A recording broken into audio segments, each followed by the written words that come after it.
जय हिंद मित्रांनो, let start. Pandita रमाबाईंनी Ramabai असोसिएशनच्या अनुमतीने आपल्याला सल्ला देण्यासाठी एका सल्लागार मंडळ नेमले होते. तर त्या सल्लागार मंडळामध्ये कोणाचा समावेश होता? तर त्याच्यामध्ये न्यायमूर्ती रानडे, त्यानंतर डॉक्टर आर डी भांडारकर आणि न्यायमूर्ती के टी तेलंग यांचा समावेश होता. ओके, तर उत्तर आहे ऑप्शन नंबर 4. आता पंडिता रमाबाई ह्या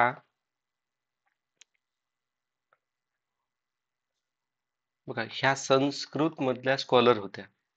ओके, तर आणि ह्या पहिल्या महाराष्ट्रामधल्या विमेन होत्या की नाही.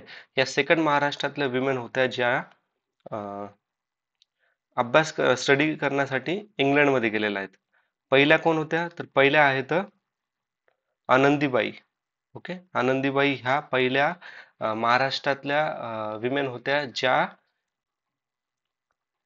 मेडिसिनचा अभ्यास करण्यासाठी USA मध्ये गेले होते. ओके, आणि दुसऱ्या कोण होत्या बाहेर देशामध्ये? तर त्या होत्या पंडिता रमाबाई. पंडिता रमाबाई यांनी 1908 मध्ये सेवा सदन याची स्थापना केली होती, ज्याचं एम होतं की विमेनला एम्पॉवर करायचं. त्यांनी एक पुस्तक लिहिलं होतं, त्याचं नाव आहे बघा, हाय कास्ट हिंदू लेडी, जे इंग्लिश मध्ये त्यांनी पब्लिश केलेलं आहे. ओके, त्यांनी बघा पंडिता रमाबाई मुक्ती मिशन पण लॉन्च केलं होतं. कोणतं? पंडिता रमाबाई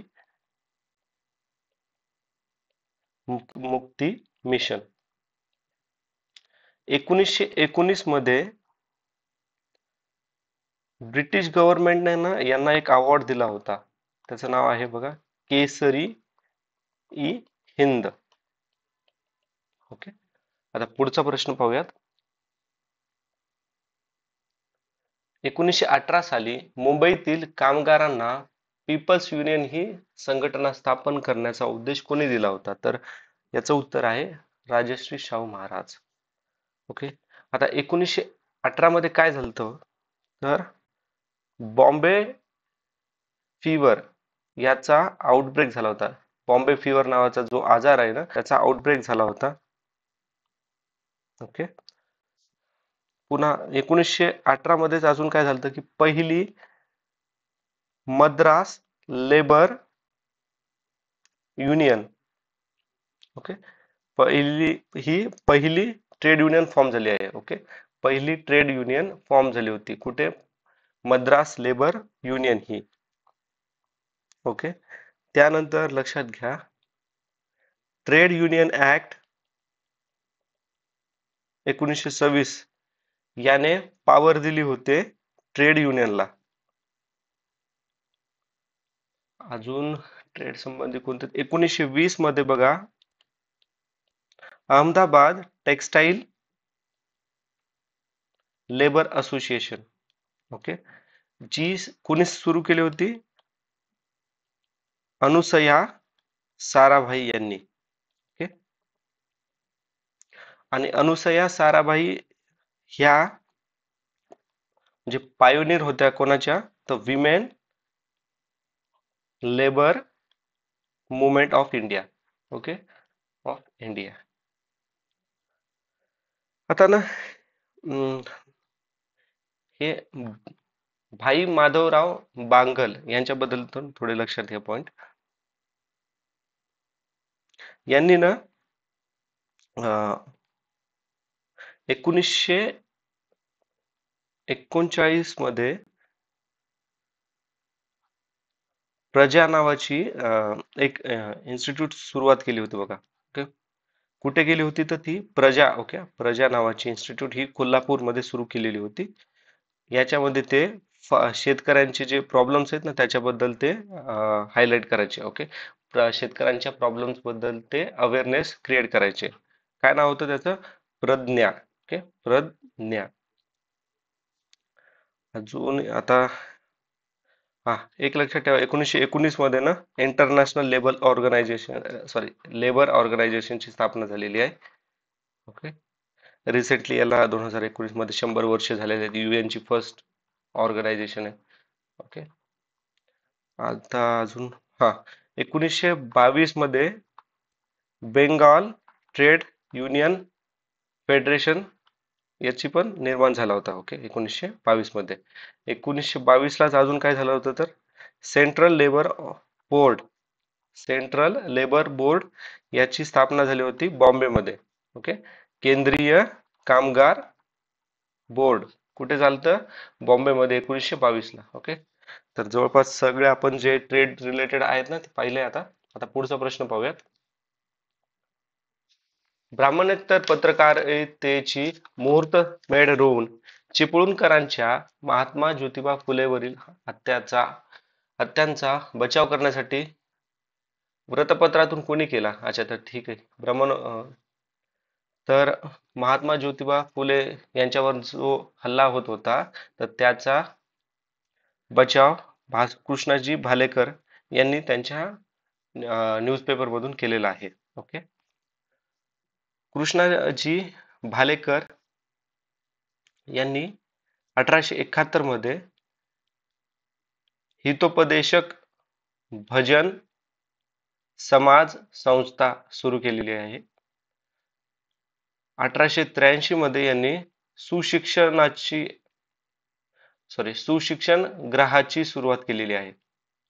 ओके, सुशिक्षण ग्रह याची सुरुवात कुठे केली? त्यांनी पुण्यामध्ये सुरुवात केलेली आहे. त्यांनी ना 1877 मध्ये एक न्यूजपेपर चालू केलं, त्याचं नाव आहे Deenbandhu. Okay, okay, Marathi newspaper चालू केलेलं होतं. आता ह्या न्यूजपेपर मध्ये ते ना फार्मर्सचे प्रॉब्लेम्स हायलाइट करायचे. Okay, okay. आता एक लक्षात ठेवा, कृष्णाजी भालेकर हे सतीप्रथेच्या विरोधात होते. म्हणजे फिमेल ते इन्फेंटिसाइड आहे ना त्याच्या विरोधात होते. म्हणजे बाल फिमेल. ओके, याच्यात लक्षात ठेवा. पुन्हा विडो रिमॅरेजला ते सपोर्ट करायचे, विमेन एम्पॉवरमेंटला सपोर्ट करायचे ते. भाऊ दाजी लाड हे यांचं पण बघा, हे पण विडो रिमॅरेजला सपोर्ट करायचे, promote equality, women education, girls education आणि चाइल्ड मॅरेजच्या ते अगेन्स्ट मध्ये होते. ओके, आता ना याच्यात लक्षात ठेवा, तुकाराम तात्या पडवळ. तुकाराम तात्या पडवळ यांचं ना पेन नेम काय आहे? टोपण नाव काय आहे? तर एक हिंदू. ओके, यांनी ना काही साहित्य लिहिलेले आहेत बघा, जसे की संत साहित्याचे सकलन व प्रकाशन. आता कोणकोणते संत साहित्य त्याच्या याच्यामध्ये तर लक्षात ठेवा, एकनाथ अभंगगाथा, एकनाथाच्या अभंगगाथा. त्यानंतर आहे तुकाराम गाया. ओके, तुकाराम गा या नाही, तुकाराम गाथा. पुन्हा जाती भेद विवेकसार.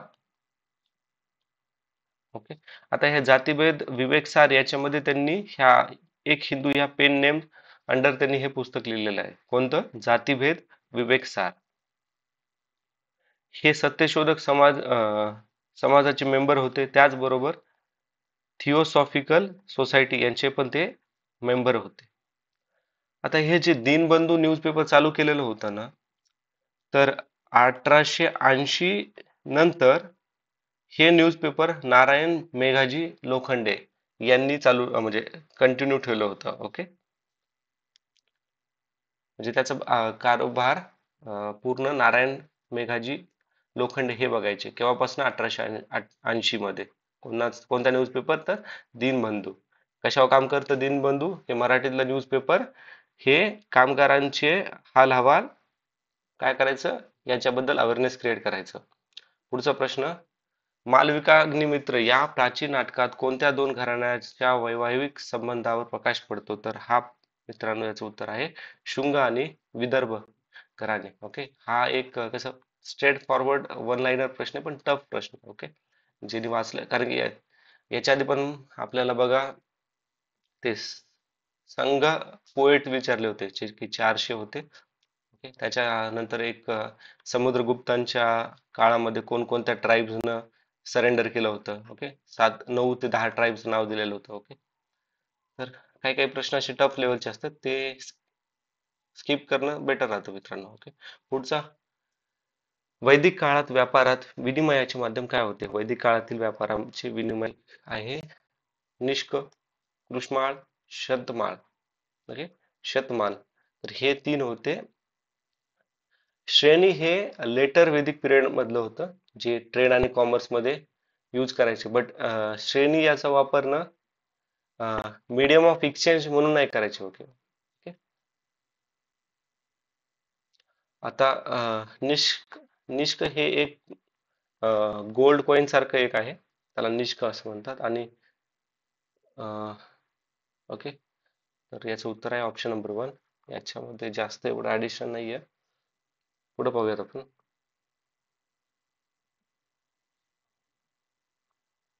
ओके, सेतू माधवराव पगडी यांच्या मते नाथ पंथातील कोणत्या संताने शहा रजमान हे नाव धारण करून सुफी संत निजामुद्दीन यांच्याकडून इस्लाम धर्माची शिक्षा घेतली? हे महाराष्ट्राच्या संस्कृतीतील इतिहासाचे एक गूढ आहे. तर याचं उत्तर आहे कानिफनाथ. ओके, आता निजामुद्दीन हे कोण आहेत? तर यांनाच बघा काय म्हणतात अजून, हजरत निजामुद्दीन. ओके, यांचा जन्म 1238 एडी यूपीच्या तिकडे झालेला आहे. ओके, आता लक्षात ठेवा, कानिफनाथ यांना बंगालीमध्ये कानहुपा असं म्हणलं जातं. ओके, बंगालीमध्ये यांना कानहुपा असं म्हणलं जातं. हा पॉइंट लक्षात ठेवा. आता सेतू माधवराव पगडी हे कोण आहेत याच्याबद्दल बघूयात. तर हे बघा एक सिव्हिल सर्वंट होते. मराठीचे स्कॉलर आहेत. यांनी खूप सारे पुस्तक लिहिलेले आहेत बघा, मराठी ऍज वेल ऍज इंग्लिश मध्ये पण. तर हिस्ट्री ऑफ शिवाजी राजे, त्यानंतर सुफी संप्रदाय, तत्वज्ञान, शिवचरित्र एक अभ्यास, हे 1971 मध्ये लिहिलेलं आहे. आणि तत्वज्ञान हे 1953च्या जवळ सुमारास लिहिलेलं आहे. त्यानंतर छत्रपती शिवाजी, तर छत्रपती शिवाजी महाराजांचं हे नाही 1974 ला लिहिलेलं आहे. ओके, शिवचरित्र एक अभ्यास हे 1971 ला आहे. ओके, आता इंग्लिश मध्ये काही पुस्तक लिहिले होते त्यांनी इंग्लिशचे.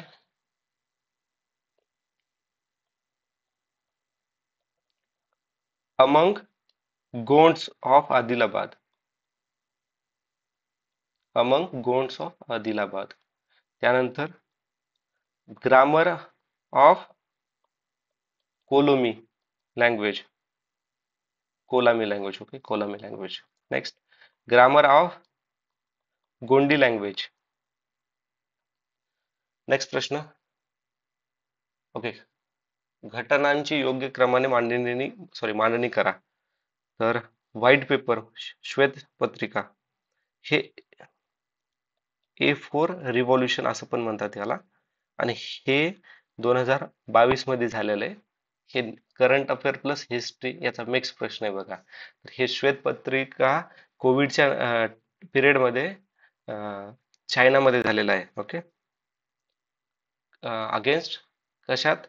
तर कोविड पॉलिसीज. कारण की तुम्हाला माहित आहे आता हे कोविडचा सीन काय आहे, हे सगळ्या चायनाकडून आला. पण चायनामध्ये एवढं स्ट्रिक्ट लॉकडाऊन असायचं, म्हणजे लिटरली ते एक प्रकारचं जेल टाईपच होतं त्यांचं. तर त्याच्या विरोधात प्रदर्शनासाठी त्यांनी A4 रिव्होल्युशन काढलं होतं. ओके, कसे ज्या चायनामध्ये प्रोटेस्ट करणं हे म्हणजे त्यांना तेवढा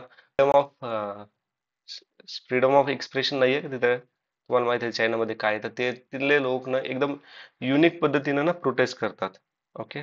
तर एक लक्षात राहावं म्हणून मी सांगतो, त्यांनी ना एक जिमी जिमी नावाचा एक ना प्रोटेस्ट केला. तर जिमी जिमी आपल्याकडे हिंदीमध्ये गाणं आहे ना, तर त्या गाण्याच्या ह्याच्यावरून त्यांनी काय केलं, तर त्यांच्याकडे जिमी जिमी म्हणजे भांड्यामध्येच काही नाही. ओके. भांड्यामध्ये काही नाही म्हणजे खायला काहीच भेटत नाहीये.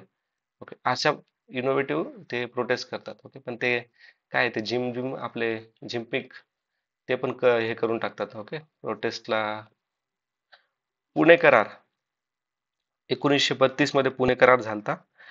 पुणे करार कोणामध्ये झाला होता? महात्मा गांधी आणि डॉक्टर बी आर आंबेडकर यांच्यामध्ये. नेहरू अहवाल 1928 मध्ये. ओके. आणि धारासणा सत्याग्रह केव्हा झालेला आहे? 1930 मध्ये. आता नेहरू रिपोर्ट मध्ये काय झालेलं आहे? नेहरू रिपोर्ट मध्ये ते डॉमिनन्स स्टेटसची मागणी करू लागले, फंडामेंटल राईटची, पुन्हा पार्लमेंटरी सिस्टीम ऑफ गव्हर्नमेंटची,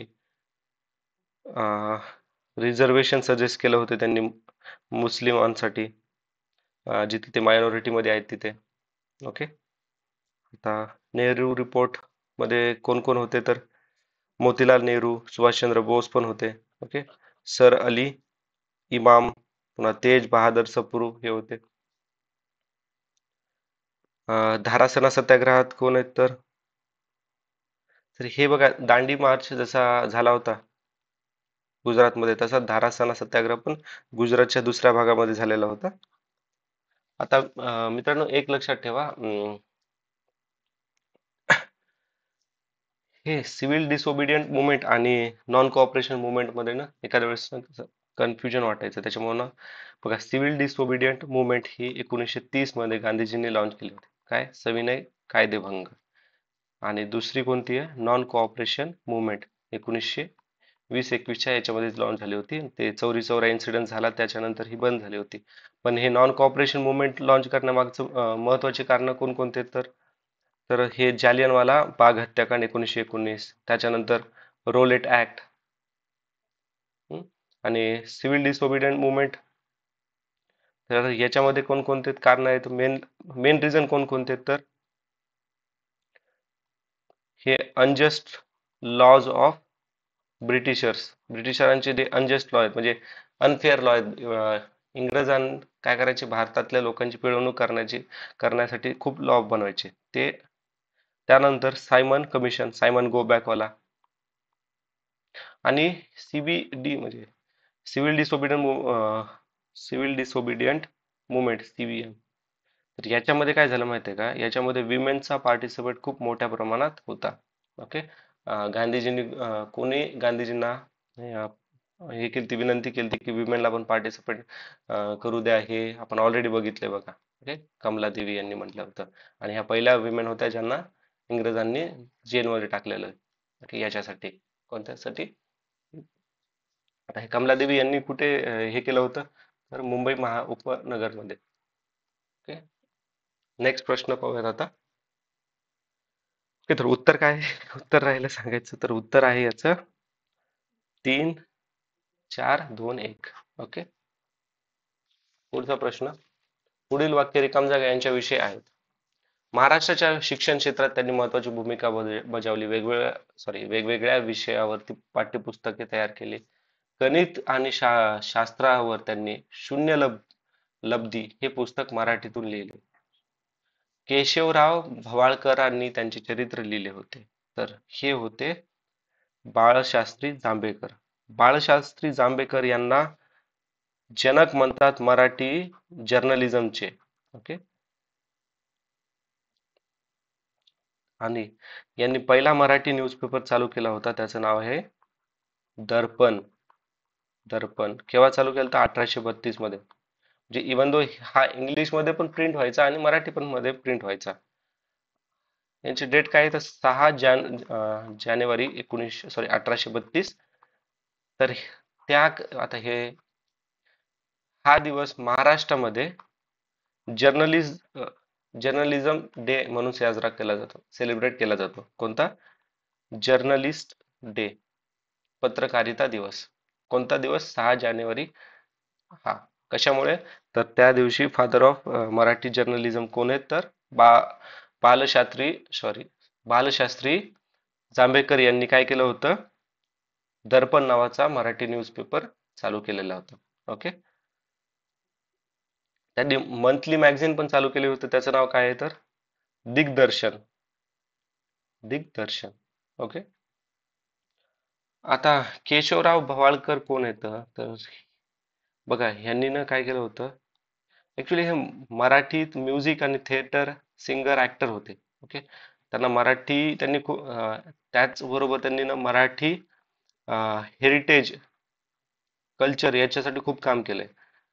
त्यांनी काय केलं होतं, त्यांनी स्कूल इस्टॅब्लिश केली होती मुलींची, कुठे, पुण्यामध्ये. मुलींच्या शाळा पुण्यामध्ये इस्टॅब्लिशमेंट करण्यासाठी त्यांनी खूप महत्वाची भूमिका बजावलेली आहे. ओके, एखाद्या वेळेस विचारला जाऊ शकेल. पुढचा प्रश्न, राजकीय संघटनांच्या कालानुक्रमे योग्य क्रम लावा. ओके, तर पुणे सार्वजनिक सभा ही भरली होती 2 April 1870. Bombay presidency association 1885.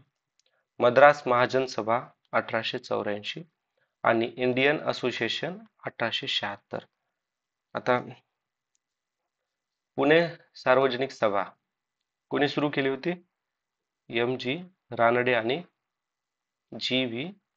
Joshi. Ranade आणि जोशी एवढं लक्षात ठेवा. बॉम्बे प्रेसिडेन्सी असोसिएशन कोणी तयार केली होती? फिरोज शाह मेहता, K.T. तेलंगन, त्यानंतर बदरुद्दीन तय्यबजी. 1885 लाच काय झालं होतं, INC फॉर्म झाले. हे फाउंडिंग मेंबर आहेत. ओके. बदरुद्दीन तय्यबजी फर्स्ट आपला मुस्लिम आणि थर्ड INC प्रेसिडेंट होते. ओके. 1887 ला. चौथे कोण होते? First England. त्याचे आपण कसं ट्रिक ठेवलं होतं, येवलेचा चहा 4 रुपयाला आहे. Okay. George Yule. Safety valve theory A O Hume. Okay, आठवतं ना सेफ्टी वॉल थेअरी काय आहे? आता मद्रास महाजन सभा 1884 ना. आता यांचे फाउंडिंग मेंबर कोण कोण आहेत तर याचे फाउंडिंग मेंबर आहेत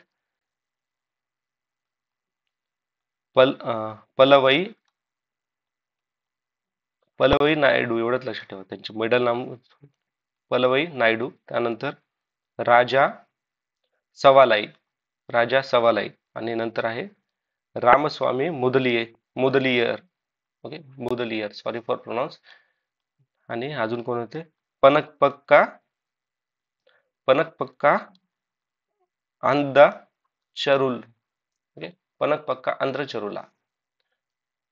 आता इंडियन असोसिएशनचे मेंबर कोण कोण आहेत तर जी 1876 ला सुरू झाली होती, याचे फाउंडिंग मेंबर कोण आहेत तर सुरेंद्रनाथ बॅनर्जी, ज्यांनाच राष्ट्रगुरु असं पण म्हणलं जातं, लक्षात ठेवा. सुरेंद्रनाथ बॅनर्जी आणि आनंदा मोहन बोस या दोघांनी इंडियन असोसिएशनची सुरुवात 1876 ला चालू केली. तर आता पहिलं कोणतं आहे? पुणे सार्वजनिक सभा 1870. ए कुठे? इथे ऑप्शन नंबर 2 याचं उत्तर आहे. पुढचा प्रश्न पाहूयात. खालीलपैकी कोणता निर्णय साबरमती कराराने घेण्यात आला? साबरमती याच्यामध्ये करारात मोतीलाल नेहरू व जयकर यांच्या समितीने मध्यवर्ती विधिमंडळाचे सदस्य निश्चित करावे. ओके. ही साबरमती ट्रिटी 1926 मध्ये झाली होती. ओके. ह्या करारात मध्ये आता बघा, एका साईडनं होते मोतीलाल नेहरू, जयकर. आता दुसऱ्या बाजूने कोण होते? दुसऱ्या बाजूने होते जे ब्रिटिश सरकारांना रिप्रेझेंट करायचे, ते होते सर तेज बहादूर सप्रू आणि V.S. श्रीनिवास शास्त्री. V.S. किंवा श्रीनिवास शास्त्री आणि तेज बहादूर सप्रू. आता बघा, एक लक्षात ठेवा, आपण नेहरू रिपोर्ट पाहिला आताच. नेहरू रिपोर्ट झाला, पुन्हा हे जी कमिटी होती ना मोतीलाल नेहरू आणि जयकर यांच्या समितीने, तर हे जे कमिटी आहेत ना, ब्रिटिशरांना ह्या दोन्हीकडे काही लक्ष दिलं नाही बघा.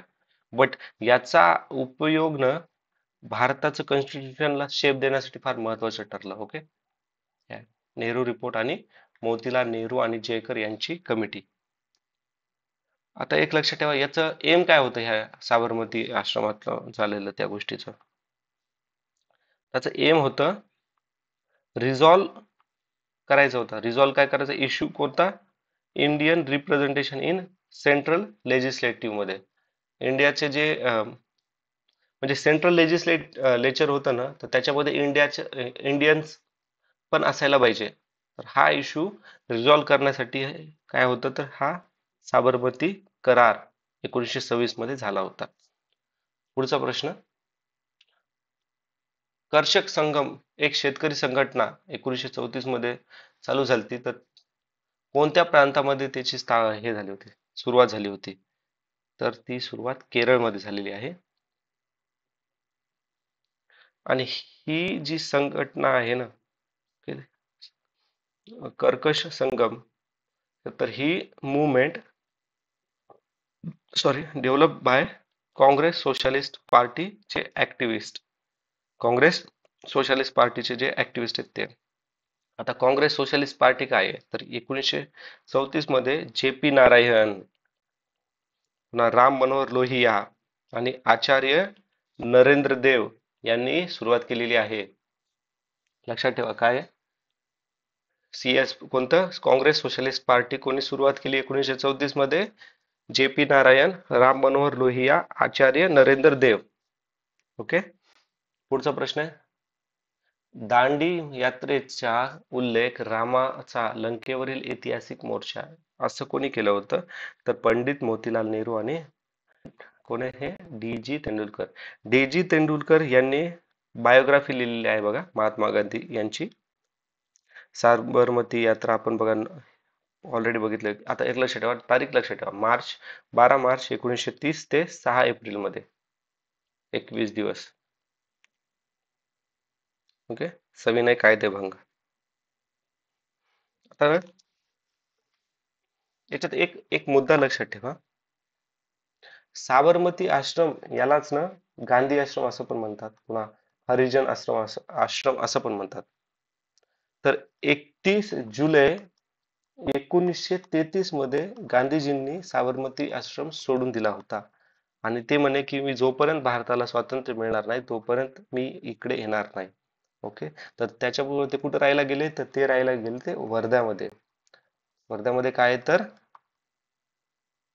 काय आहे, सत्याग्रह आश्रम.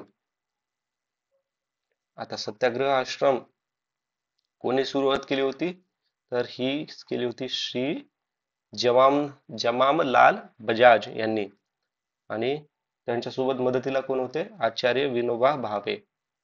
ओके, हे लक्षात ठेवा.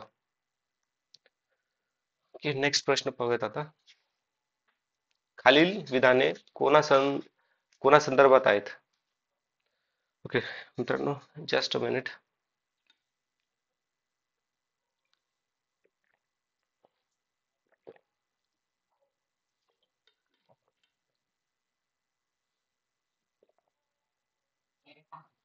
ओके, आता बघा हा प्रश्न कॉमन सेन्स न सॉल्व्ह करू शकतो आपण. आपल्याला माहित बरं काय आला होता, त्याच्या काळात त्यांनी काय एवढं काय केलं होतं, हुमायूं. एक लक्षात ठेवा, बाबर फाउंडर आहे मुघलांचा. त्याच्यानंतर कोण, त्याचा मुलगा हुमायूं, तिसऱ्याला काय अकबर. औरंगजेबाकडनं तर काय एक्सपेक्ट करू नाही शकणार तुम्ही ह्या प्रश्नात ना, तर हे तर तुम्ही पहिले कट करणार. ओके, तर धर्माची राजकारणापासून फारकत घेतली, म्हणजे काय, धर्म वेगळा आणि राजकारण वेगळं. ओके, दोघे मिक्स नाही करायचं असं त्याचं मत होतं. सती जाणाऱ्या शूर स्त्रियांबाबत अलिप्ततेचे धोरण स्वीकारले, म्हणजे कोणत्या कोणाच्या रिलीजन मध्ये तो इंटरफेअर करायचं नाही असं ठरवलं. बालविवाह थांबविणे व विधवा विवाहांना उत्तेजन दिलं, हे पॉझिटिव्ह डेव्हलपमेंट दिसते. ओके, सामाजिक कायद्याबाबत काय अंतिम निर्णय आपला असायचा दावा केला. कोणत्या सामाजिक कायद्याबाबत अंतिम निर्णय आपला असण्याचा दावा केला, म्हणजे फायनल डिसिजन जे पण सोशल लॉ आहेत ना त्याच्याबद्दल फायनल डिसिजन तो राजाचाच असला पाहिजे असं तो म्हणायचा. तर बघा हा याचं उत्तर आहे 3 नंबर अकबर. ओके. जो ओके. पुढचा प्रश्न पाहूयात.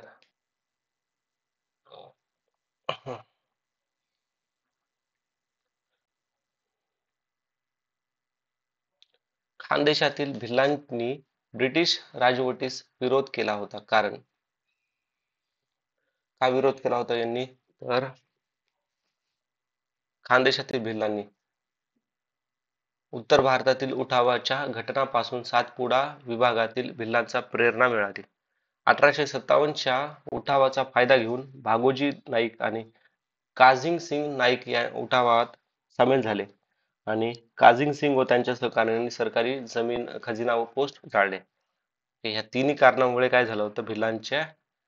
भिल्लांचे ब्रिटिश राजवटीस विरोध केला होता. आता बघा भिल्लांनी ना खूप हे केला होता, विरोध केला होता ब्रिटिशांना 1818 ते 1857च्या काळामध्ये. तर जर 1822 मध्ये बघा भिल्लांचा जो रिव्हॉल्ट होता तो लीडर कोण होता त्यांचे? तर त्याचे लीडर होते हिराज. ओके, हिराज हे त्यांचे लीडर होते.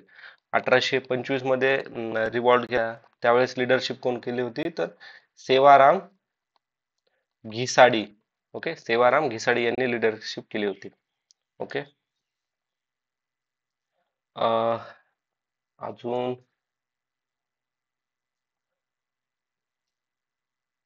ओके, लक्षात ठेवा. अजून 1818 मध्ये रिव्हॉल्ट कुठे झाला होता? तर तो झाला होता सातमाल आणि अजंता इथे. ओके, 1818 मध्ये सातमाल आणि अजंता इथे रिव्हॉल्ट झालेला होता. मित्रांनो, अकबराबद्दल ना आपण माहिती ना एकदम शेवटच्या याला घेऊयात. ओके, तो महत्वाचा आहे. पण आधी हे बाकीचे प्रश्न हे करूयात, म्हणजे नाहीतर लिंक पूर्ण तुटून जाईल. अॅनी बेसेंट यांनी होम रूलची चळवळ. ओके, आपल्याला माहिती आहे की चळवळ, होम रूल मुवमेंट म्हणलं की कोण येतं? लोकमान्य टिळक आणि अॅनी बेसेंट. लोकमान्य टिळक यांनी बॉम्बे, पुणे ह्या भागामध्ये काय केलं होतं? होम रूल बघितली होती. बाकीच्या भागामध्ये अॅनी बेसेंट बघितली होती. 1917 मध्ये पहिल्या विमेन प्रेसिडेंट होत्या INC च्या. ओके. तर होम रूल चळवळीचे जे विचार होते, म्हणजे होम रूल चळवळ काय आहे, तर हे सांगण्यासाठी त्यांनी दोन न्यूजपेपर चालू केले होते. त्याचे नाव काय आहे? तर न्यू इंडिया आणि कोणतं आहे? कॉमनवेल्थ. ओके.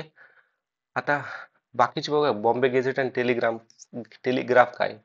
आता बॉम्बे गेझेट याला ना हा 1789 मध्ये चालू झालेला आहे. ओके. फाउंडर कोण आहेत तर याचे? William Ashburner. Okay, William Ashburner. तर याचं नाव आधी काय होतं? तर Bombay Herald. Okay, Bombay Herald हे त्याचं नाव होतं. पण 1791 ला चेंज करून बॉम्बे गॅझेट असं ठेवलेलं आहे. ओके, चान्सेस कमी आहेत विचारायचे, पण लक्षात ठेवा. टेलिग्राफ काय आहे? टेलिग्राफ हे आर्थर बी स्लेजिंग. ओके, आर्थर एवढं नाव लक्षात ठेवा, आर्थर बी एवढं लक्षात ठेवा. यांनी टेलिग्राफ चालू केलं 1855 मध्ये. ओके, पुढचा प्रश्न पाहूत आता. घातक कचरा मृदेमध्ये टाकल्यामुळे जैवविविधता कमी होते. आता हे कॉमन सेन्स आहे प्रश्न. नद्यांमध्ये वारंवार पूर येण्यामागे वृक्षतोड कारणीभूत आहे. फ्रान्सिस्को मेडन यांच्या ऊर्जा क्षेत्रातील कार्यामुळे त्यांना अमेझॉनचे गांधी म्हणून ओळखतात. आता मला एक सांगा, हे घातक कचऱ्यामुळे जीवितता कमी होते, हे बरोबर आहे. हे आणि ब दोन्ही बरोबर आहे. ओके, हे कटलं. हे ब 50 पर्यंत आपण आलो. याचं उत्तर आहे ऑप्शन नंबर काय? याचं उत्तर ऑप्शन नंबर 3 आहे. फ्रान्सिस्को मेडन आहे ना, या तर याला ना अमेझॉनचा गांधी म्हणतात, पण ऊर्जा क्षेत्रामध्ये काम नाही केलं. आता कशामध्ये काम केलं होतं? तर यांनी काम केलं होतं इन्व्हायरमेंटलिस्ट. ओके, हा एक इन्व्हायरमेंटलिस्ट आहे, म्हणजे इन्व्हायरमेंट, अमेझॉनचं फॉरेस्ट वाचवण्यासाठी त्याने खूप काम केलेलं आहे. ओके, आणि त्याला चिको मेंडस असं पण म्हणतात. तर त्याने एक कन्सेप्ट दिलेला आहे, सांगितला होता, तो म्हणजे एक्सटेन्सिव्ह रूट सिस्टीमचा. सॉरी, ऐक. तर तो काय म्हणायचा, आता हे झाड आहे, हे खूप सारे झाड आहेत तिथं. तर झाडाची जी मुळं आहेत ना, हे मुळं, तर हे काय करतात, तर आता ही जमीन आहे, झाडाची मुळं खाली आहेत. आता अमेझॉनच्या तिथं काय काही जागांमध्ये कसा प्रॉब्लेम होता, खूप पाणी आहे तिथे. तर तो म्हणायचा की हे जे रूट सिस्टीम आहे ना, तर ते काय करेल, स्पंज सारखं काम करण, पाणी शोषून घेण्यासाठी. ओके, पाणी शोषून घेण्याचं काय करेल, पाणी शोषून घेण्याचं काम करेल. त्याने काय म्हणला होता तो, एक्सटेन्सिव्ह रूट सिस्टीम. ओके, कधी विचारलं एक्सटेन्सिव्ह रूट सिस्टीम, तर फ्रान्सिस्को मेडन लक्षात ठेवा. पुढचा प्रश्न पाहूत आता. मातीतील नायट्रोजन खत जीवाणूद्वारे तोडल्यास रिकाम जागा मुक्त होतो. तर तो नायट्रोजन ऑक्साईड मुक्त होतो, N2O. हा एक ग्रीन हाऊस गॅस आहे. ओके, आता बघा, आता तुम्हाला ग्रीन हाऊस माहित आहे ना. आता ही पृथ्वी, ओके, हे ऍटमॉस्फिअर, हे सन मधले जे आलेत, ओके, जे अं, काही गॅसेस असतात ते ट्रॅप होतात. हम्म? तर हे ट्रॅप झालेले जे गॅसेस असतात त्याच्यामुळे काय होतं, हीट निर्माण होते. तर N2O मुळे सर्वात जास्त हीट निर्माण होते, त्यानंतर CO2 मुळे निर्माण होते. हे लक्षात ठेवा, क्रमाने एखाद्या वेळेस विचारल्या जाऊ शकते. म्हणजे कसा प्रश्न होऊ शकतो की खालीलपैकी कोणत्या कशामुळे ट्रॅपिंग हीट जास्त निर्माण होते. ओके, कोणत्या ग्रीन हाऊस गॅसमुळे ट्रॅपिंग हीट जास्त निर्माण होते. आता नायट्रिफिकेशन लक्षात ठेवा, काय तर जेव्हा नायट्रोजन खते जमिनीमध्ये टाकतो आपण, म्हणजे मातीमध्ये टाकतो, त्यावेळेस काय होतं, नायट्रिफिकेशन होतं. ओके, म्हणजे काय होतं, नायट्रोजन कन्वर्ट होतं नायट्रस ऑक्साईड मध्ये, N2O. इवन तो बघा, आता निसर्ग हवेमध्ये नायट्रोजन खूप मोठ्या प्रमाणात आहे. ओके, बट जमिनीमध्ये नायट्रोजन ऑक्साईडच्या फॉर्म मध्ये नायट्रोजन खूप कमी प्रमाणात असते. ओके, हा लक्षात ठेवा. त्याच्यामुळे बघा, आपण पल्सेस लावतो, म्हणजे पल्सेस का लावतो, की पल्सेसमुळे नायट्रिफिकेशन जास्त होतं. ओके, म्हणजे एका वेळेस जर गहू घेतलं तर पुढच्या 6 महिन्यामध्ये ते पल्सेस डाळी वगैरे घ्यायचे उत्पादन. म्हणजे कसं होणार, सॉइलची जी हे राहतं ना, हम्म, सुपीकता, तर ती मेंटेन राहते. ओझोन बद्दल प्रश्न विचारलाय. ओझोन म्हणलं काय यायला पाहिजे लक्षात, O3. ओके, O3, अर्थ, स्ट्रॅटोस्पियर, ओझोन लेअर, आणि इथं स्ट्रॅटोस्पियर. ओके, ट्रोपोस्पियर नंतर स्ट्रॅटोस्पियर. 16 सप्टेंबर जागतिक ओझोन दिवस. 1985 ला काय झालं होतं, पहिल्यांदा डिटेक्ट झालं होतं छिद्र कुठं पडलंय ते. आणि ओझोन काय करतं, प्रोटेक्शन म्हणून ऍक्ट करतं. आणि 1989 मध्ये ओझोन क्षयास कारणीभूत रसायनावर बंदी घातली. कोणते कारणीभूत, ते CFC. आपण हे बघितलंय, सेपरेट प्रश्न आलेला आहे याच्यावरती, CFC ना. कोणते, हॅलॉन्स. आणि अदर कोणकोणते, तर CFC, HFC. ओके, याचा वापर कुठे केला जातो, तर रेफ्रिजरेटर मध्ये केला जातो, सॉलंट म्हणून केला जातो, फोम ब्लोविंग एजंट म्हणून केला जातो. ओके, तर मॉन्ट्रियल प्रोटोकॉल हा साईन केव्हा झाला होता, तर लक्षात ठेवा, 16 सप्टेंबर 1987 ला साईन झाला होता, आणि इफेक्ट मध्ये 1989 ला आलेला आहे. ओके, 1 जानेवारी पासून इफेक्ट मध्ये आलाय. पुढचा प्रश्न, which of the following is not the type of ecological pyramid. Ecological pyramid म्हणजे काय म्हणतात, तर खालीलपैकी कोणत्या परिस्थिती मनोरमाचा प्रकार नाहीये. मनोऱ्याचा प्रकार कोणता नाहीये, तर अन्न जाळी मनोरा हा मनोऱ्याचा प्रकार नाहीये. कारण की पिरामिड ऑफ फूड म्हणजे हे काय येतं, ही food chain is a single ecosystem. Okay, food chain माहिती आहे ना आपल्याला,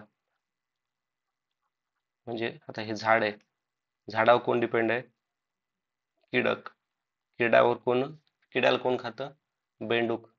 बेंडकाला कोण खातं, साप. आणि सापाला कोण खातं, गरुड. हे अन्न साखळी झाली. ओके, आता लक्षात ठेवा, हे इकॉलॉजिकल पिरामिड कसा काम करतो.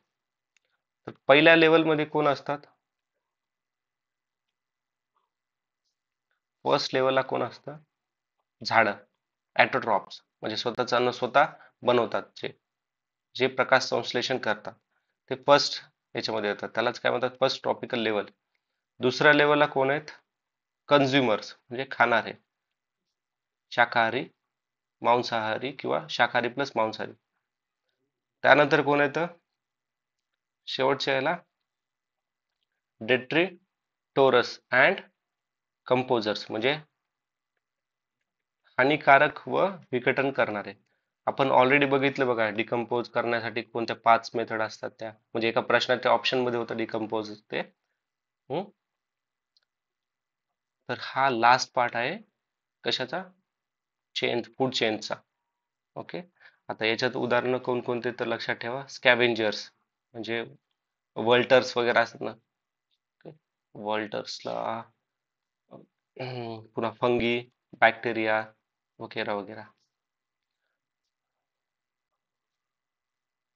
पुढचा प्रश्न बघूयात आता. काही प्रजाती नष्ट झाल्या तर पर्यावरणावरील गंभीर परिणाम झाला करतात, तर त्याला काय म्हणतात? तर याला कीस्टोन असं म्हणतात मित्रांनो. आता नावावरून लक्षात यायला पाहिजे होतं. की म्हणजे काय? जो साखळीमधला महत्वाचा आहे. म्हणजे सपोज आपण म्हणतो की वाघ हा काय असतो? टॉपला असतो ह्या पिरामिड मध्ये. ओके. जर हा कीस्टोन आहे, म्हणजे याच्या अब्सेन्स मध्ये काय होणार? याच्या अब्सेंट मध्ये इकोसिस्टीम आहे ना, ती इम्पॅक्ट होते. Okay. Loss of other species होणार. आता कसं उदाहरण देणार? आता बघा, सपोज टायगर नाहीसे झाले, तर टायगर हरिण कोणाला खातं? म्हणजे सॉरी, हरिण खातं गवत. ओके. टायगर खातं हरणाला. आता टायगर गायब झाले, ओके समजा, एक्झाम्पल. तर हरिण काय करणार? हरणांची संख्या वाढणार. हरणांची संख्या वाढणार तर गवत काय होणार? कमी होऊन जाणार ना. खूप हरिण गवत खाऊन घेणार. मग गवत कमी झालं तर मग गवतावर डिपेंड असणाऱ्या प्राण्यावरती परिणाम होणार.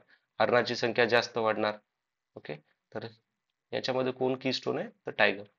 समजलं? आता आता बाकीचे ना थोडे लक्षात ठेवा. हे निळा दगड, पिवळा दगड, लाल दगड याचं काही रिलेव्हंट नाही आहे या पर्यावरणाच्या याच्यामध्ये. पण कीस्टोन स्पीसीज तसंच फ्लॅगशिप स्पीसीज आहेत. फ्लॅगशिप स्पीसीज म्हणजे ज्या स्पीसीज ज्या निवडलेल्या आहेत कन्झर्व करण्यासाठी. ओके. कन्झर्व करायच्या त्या म्हणजे कॅटेगरीज केलेल्या आहेत बघा. फ्लॅगशिप स्पीसीज म्हणजे इकोसिस्टीमसाठी आवश्यक असणाऱ्या ज्या स्पीसीज आहेत त्यांचं कन्झर्वेशन करणं. फ्लॅगशिप झालं ते. कीस्टोन बघितलं. पुन्हा इंडिकेटर, म्हणजे ह्या काय करतात? इंडिकेटर स्पीसीज काय करतात? ह्या इंडिकेट करतात. ओके. इंडिकेट काय करतात? Set of other species. किती स्पीसीज डिपेंड आहेत दुसऱ्या, म्हणजे जसं हे हरिण, टायगर नसल्यामुळे हरिण. ओके. तर हे कीस्टोनच्या आधी एक इंडिकेटर पण करतोय. Okay. Indicate work as a indicator species. आणि नंतर एक आहे अम्ब्रेला स्पीसीज. म्हणजे अम्ब्रेला स्पीसीज म्हणजे सर्व स्पीसीजचं काय करणं? रक्षण. त्याला अम्ब्रेला स्पीसीज म्हणतात. ह्या छा ही छत ह्या छत्रछायामध्ये सर्व ॲनिमलचं प्रोटेक्शन करण्याचं, त्यालाच अम्ब्रेला स्पीसीज असं म्हणतात. ओके. हे फक्त म्हणजे रँक आहे. जसं आपण IUCN मध्ये क्रिटिकल, एंडेंजर्ड, तर त्या टाईप मध्ये हे इकोसिस्टीमच्या स्टेप्स मध्ये आहेत बघा. कोणत्या ॲनिमल्स किती येतं त्याला स्पीसीज मध्ये त्यांनी सांगितलंय. आता पुढचा प्रश्न मित्रांनो, हा टफ प्रश्न आहे. ओके मित्रांनो. हा सॉल्व करण्याआधी ना जस्ट 1 मिनिट मला ब्रेक घेऊ द्या.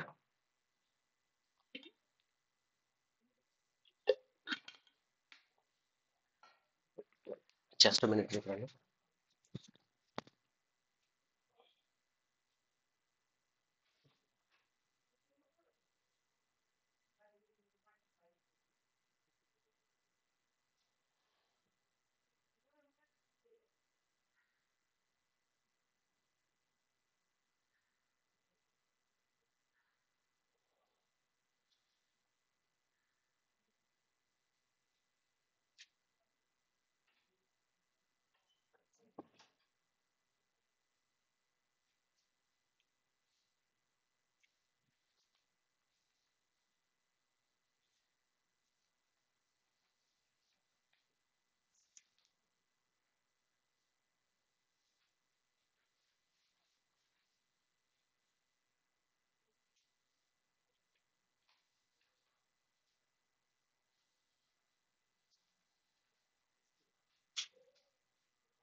ओके, लेट स्टार्ट मित्रांनो. तर ह्याच्यामध्ये आपल्याला काय विचारलंय त्यांनी? Gibbs Gibbs phase of moon, म्हणजे आकृती दाखविले त्याच्यामध्ये कोणत्या मुळाक्षरांनी चंद्राच्या 3/4 भाग प्रकाशित दर्शविलेला आहे नमूद करा. ओके, आता याच्या आधी ना एक लक्षात ठेवा, आपण हा आहे आपला, थांबा छोट्या छोट्या डायग्राम करतो. याच्यातनं वेगवेगळे कलर यूज करतो. ओके, ते एक मून आहे. ओके, तर एक, इथं एक, इथं एक, इथं एक, 1 2 3 4 5 6 7 8. ओके, आता हा आहे आपला न्यू मून. ओके, आणि हा आहे आपला फुल मून. आता आपण काय करूयात, इथून चालू करूयात. ओके, फुल मून. तर न्यू मून म्हणजे पौर्णिमा, आणि फुल मून म्हणजे अमावस्या. आता न्यू मूनच्या नंतर काय होतं, हा चंद्र काळोख्याला असतो. ओके, न्यू मूनला कसं असतं, अरे सॉरी मित्रांनो, एक एक मिस्टेक झाली माझ्याकडनं. न्यू मून म्हणजे कोणता, ओके, न्यू मून म्हणजे काय, अमावस्या. आणि फुल मून म्हणजे काय मित्रांनो, फुल मूनला आपण पौर्णिमा म्हणतात. ओके, आता न्यू मूनच्या दिवशी काय होतं, पूर्ण डार्क आहे. हा पूर्ण डार्क आहे. आता जसा जसा हा काय करणार, हा वर जातोय. ओके, हा आपल्या अर्थ भोवती हे करतो ना, फिरतो. हा जसा जसा पुढे जाणार न्यू मून, हा पुढे गेल्यानंतर काय करणार, न्यू मूनच्या दिवशी तर हा ब्लॅक आहे, पुढे गेला त्या दिवशी हळूहळू काय होणार, याचा छोटासा भाग आपल्याला हा प्रकाशित दिसेल. ओके, हा राईट साइडना प्रकाशित दिसेल. त्यालाच काय म्हणतात, वॅक्सिंग चंद्रकोर. ओके, त्यानंतर तिसरा, हा ह्या वेळेस एवढा होता, इथं गेल्यावर अर्धा चमकायला, अर्धा काळा आहे, त्याला काय म्हणतात, फर्स्ट क्वार्टर. ओके, अर्धा चमकतोय, अर्धा चमकत नाही. त्यानंतर चौथ्याला आला, आता काय होतोय, हा राईट होता ना, तर आता काय होणार, आता इकडला राईट चमकायला, हा राईट तसाच आहे, त्याला वॅक्सिंग गिब्बस, वॅक्सिंग गिबस असं म्हणतात. त्याच्यानंतर आला फुल मून. फुल मून आला पौर्णिमा. पौर्णिमाच्या दिवशी काय असते तिथं, पूर्ण व्हिजिबल आहे. ओके, पौर्णिमेच्या नंतर आला, आता परत काय होणार, त्याच्या स्टेप मध्ये जाणार तो. आता इकडल्या साईडनं तो काय होणार, काय असणार तिकडे, वॅनिंग गिब्बस.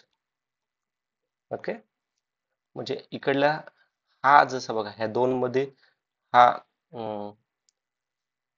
हा इकडल्या साईडला आपण केलता ना, लेफ्ट साईडला, तर इकडल्या राईट साईडला हा काय झाला, हा राईट साईडला आपल्याला चमकताना दिसतोय, हा ब्लॅक आहे. ओके, आता हे ऑब्विसली पोझिशन वरती आहे. तुम्ही जर दुसऱ्या पोझिशन बघतात तर इथं तुम्हाला हे राईट साईडनं येतं. ओके, पण मेन कन्सेप्ट बेसिक हा आहे की बघा, आता हा इथे फुल मूनच्या नंतर इकडं काय होणार, स्टेप, ह्या स्टेप परत होणार ना, पण साईड चेंज होणार त्याची, फक्त लेफ्टला आहे तर इकडे राईटला आहे. ओके, तर वॅनिंग त्याला काय म्हणतात, फुल मूनच्या नंतर वॅनिंग गिब्सन. वॅनिंग गिब्सस. त्याच्या पुढे काय होणार, थर्ड याला, 7 मध्ये अर्धा काय होणार, हा इल्युमिनेट होणार, म्हणजे अर्धा चमकणार. आणि 8 ला काय होणार, हा अर्धा चमकलाय ना, तर दुसरा अर्धा चमकणार, हा अर्धा चमकणार नाही, त्याला काय म्हणतात, waning crescent. Okay, waning crescent. तो हा लेफ्ट साईडला आहे. तर मित्रांनो, आय होप तो थोडी डायग्राम समजली असेल तुम्हाला. वाटलं तर एखादी ॲनिमेटेड व्हिडिओ वगैरे तुम्ही बघा, तुम्हाला अजून जास्त क्लिअर होईल. तर आपल्याला लक्षात आलं ना की कोणत्या त्याच्यामध्ये प्रत्येक कंडिशन कशा दोन दोन वेळेस येतात. वन थर्ड होते ना, ही वाली आणि ही वाली दोन आल्या ना, तर तीच वन थर्ड आपल्याला इथे विचारली होती. तर ही वन थर्ड आहे डी आणि एफ मध्ये.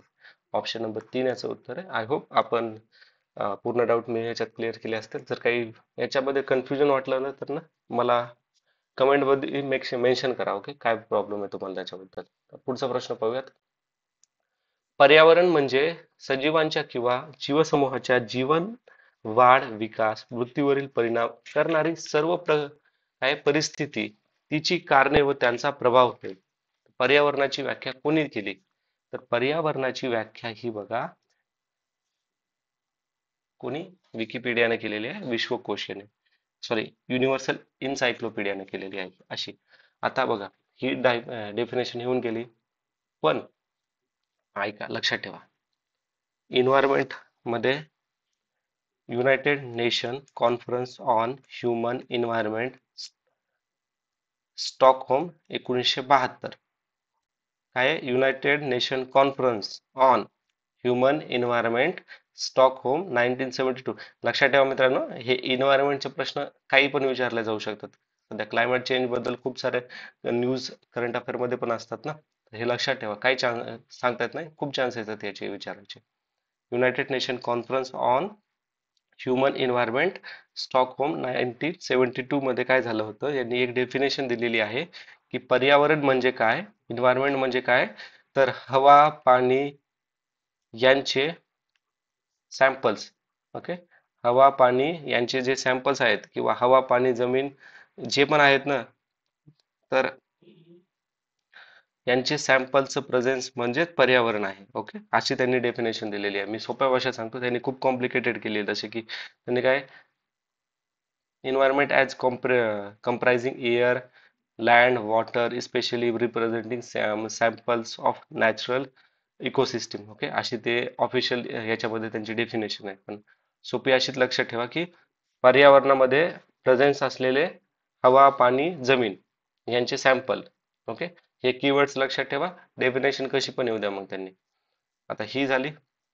आता लक्षात ठेवा, इन्व्हायरमेंट प्रोटेक्शन ऍक्ट 1990, पर्यावरण संरक्षण कायदा 1990, यांनी काय डेफिनेशन दिली होती? इन्व्हायरमेंट म्हणजे प्रेझेन्स ऑफ काय? प्रेझेन्स ऑफ एअर, वॉटर आणि लँड. ओके, हे लक्षात ठेवा.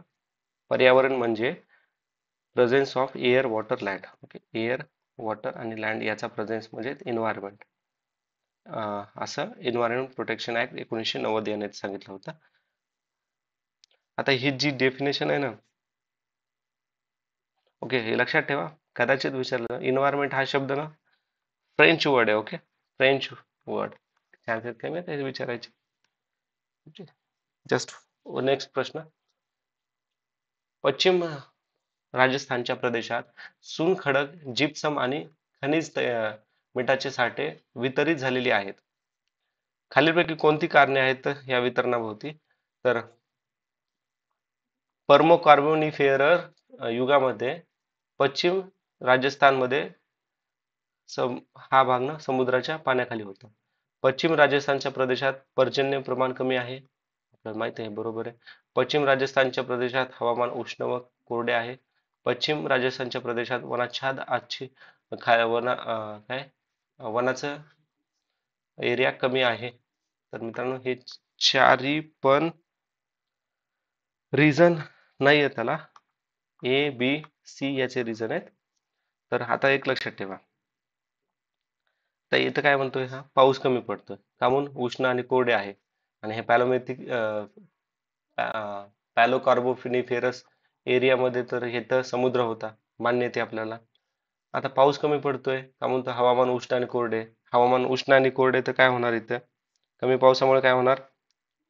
लो रेनफॉल म्हणजे काय? वेदरिंग आणि इरोजन काय होणार, होत नाही ना. वेदरिंग आणि इरोजन होत नाही. आता वेदरिंग आणि इरोजन होत नसल्यामुळे काय होणार, जे प्रिझर्व ऑफ मिनरल्स होणार. आता बघा एक्झाम्पल मध्ये कसं, आता ही जमीन आहे, ओके. या जमिनीमध्ये खूप सारे मिनरल्स, ओके. समजा हे मिनरल्स आहेत लाल लाल, ओके. आणि इथं काय झालं, ह्या जमिनीवरती पाऊस नाही, काहीच नाही, ओके.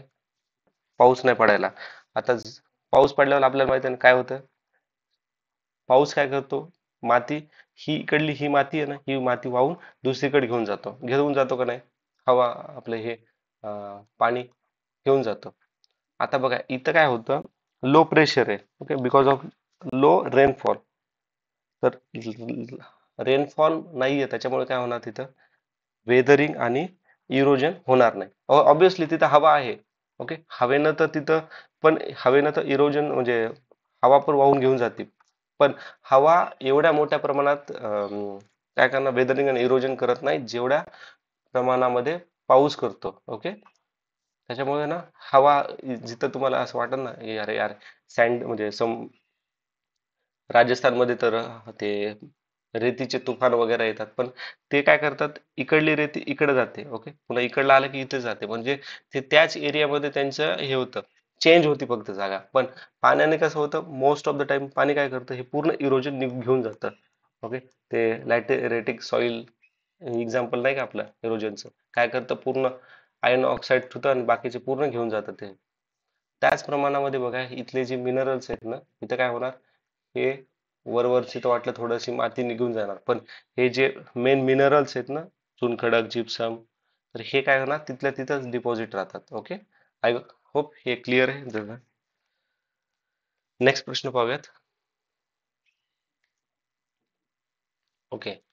खालीलपैकी कोणत्या मृदेत लोह व बॉक्साईटचे प्रमाण अधिक असते, कोणत्या प्रमाणात असते. आता लॅटराइटिक सॉइल म्हणलं होतं, जांभी मृदा. काय होतं इथे, काय होतं मित्रांनो, इथे काय, तर खूप पाऊस पडतोय, म्हणजे इथे कसं आहे, एकाच वेळेस खूप पाऊस पडतो, ओके. आणि ज्यावेळेस पाऊस पडतो ना, त्यावेळेस ते लोह आणि बॉक्साईड एका जागेवर ठेवतात आणि बाकीचे जे एलिमेंट्स आहे, म्हणजे बाकीचे जे न्यूट्रिशन्स आहेत ना, ते वाहून जातात, ओके. त्याच्यामुळे जांभी मृदामध्ये लोह हे जास्त आहे आणि लोह जास्त असल्यामुळे याची कलर रेड आहे, ओके, जांभी. आता याच्यात लक्षात ठेवा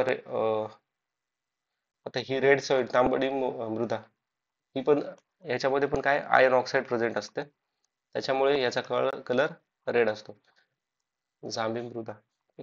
म्हणजे आता ही पण रेड असं म्हणायला, म्हणजे त्याच्यात व्हेरिएशन असते वेगवेगळे.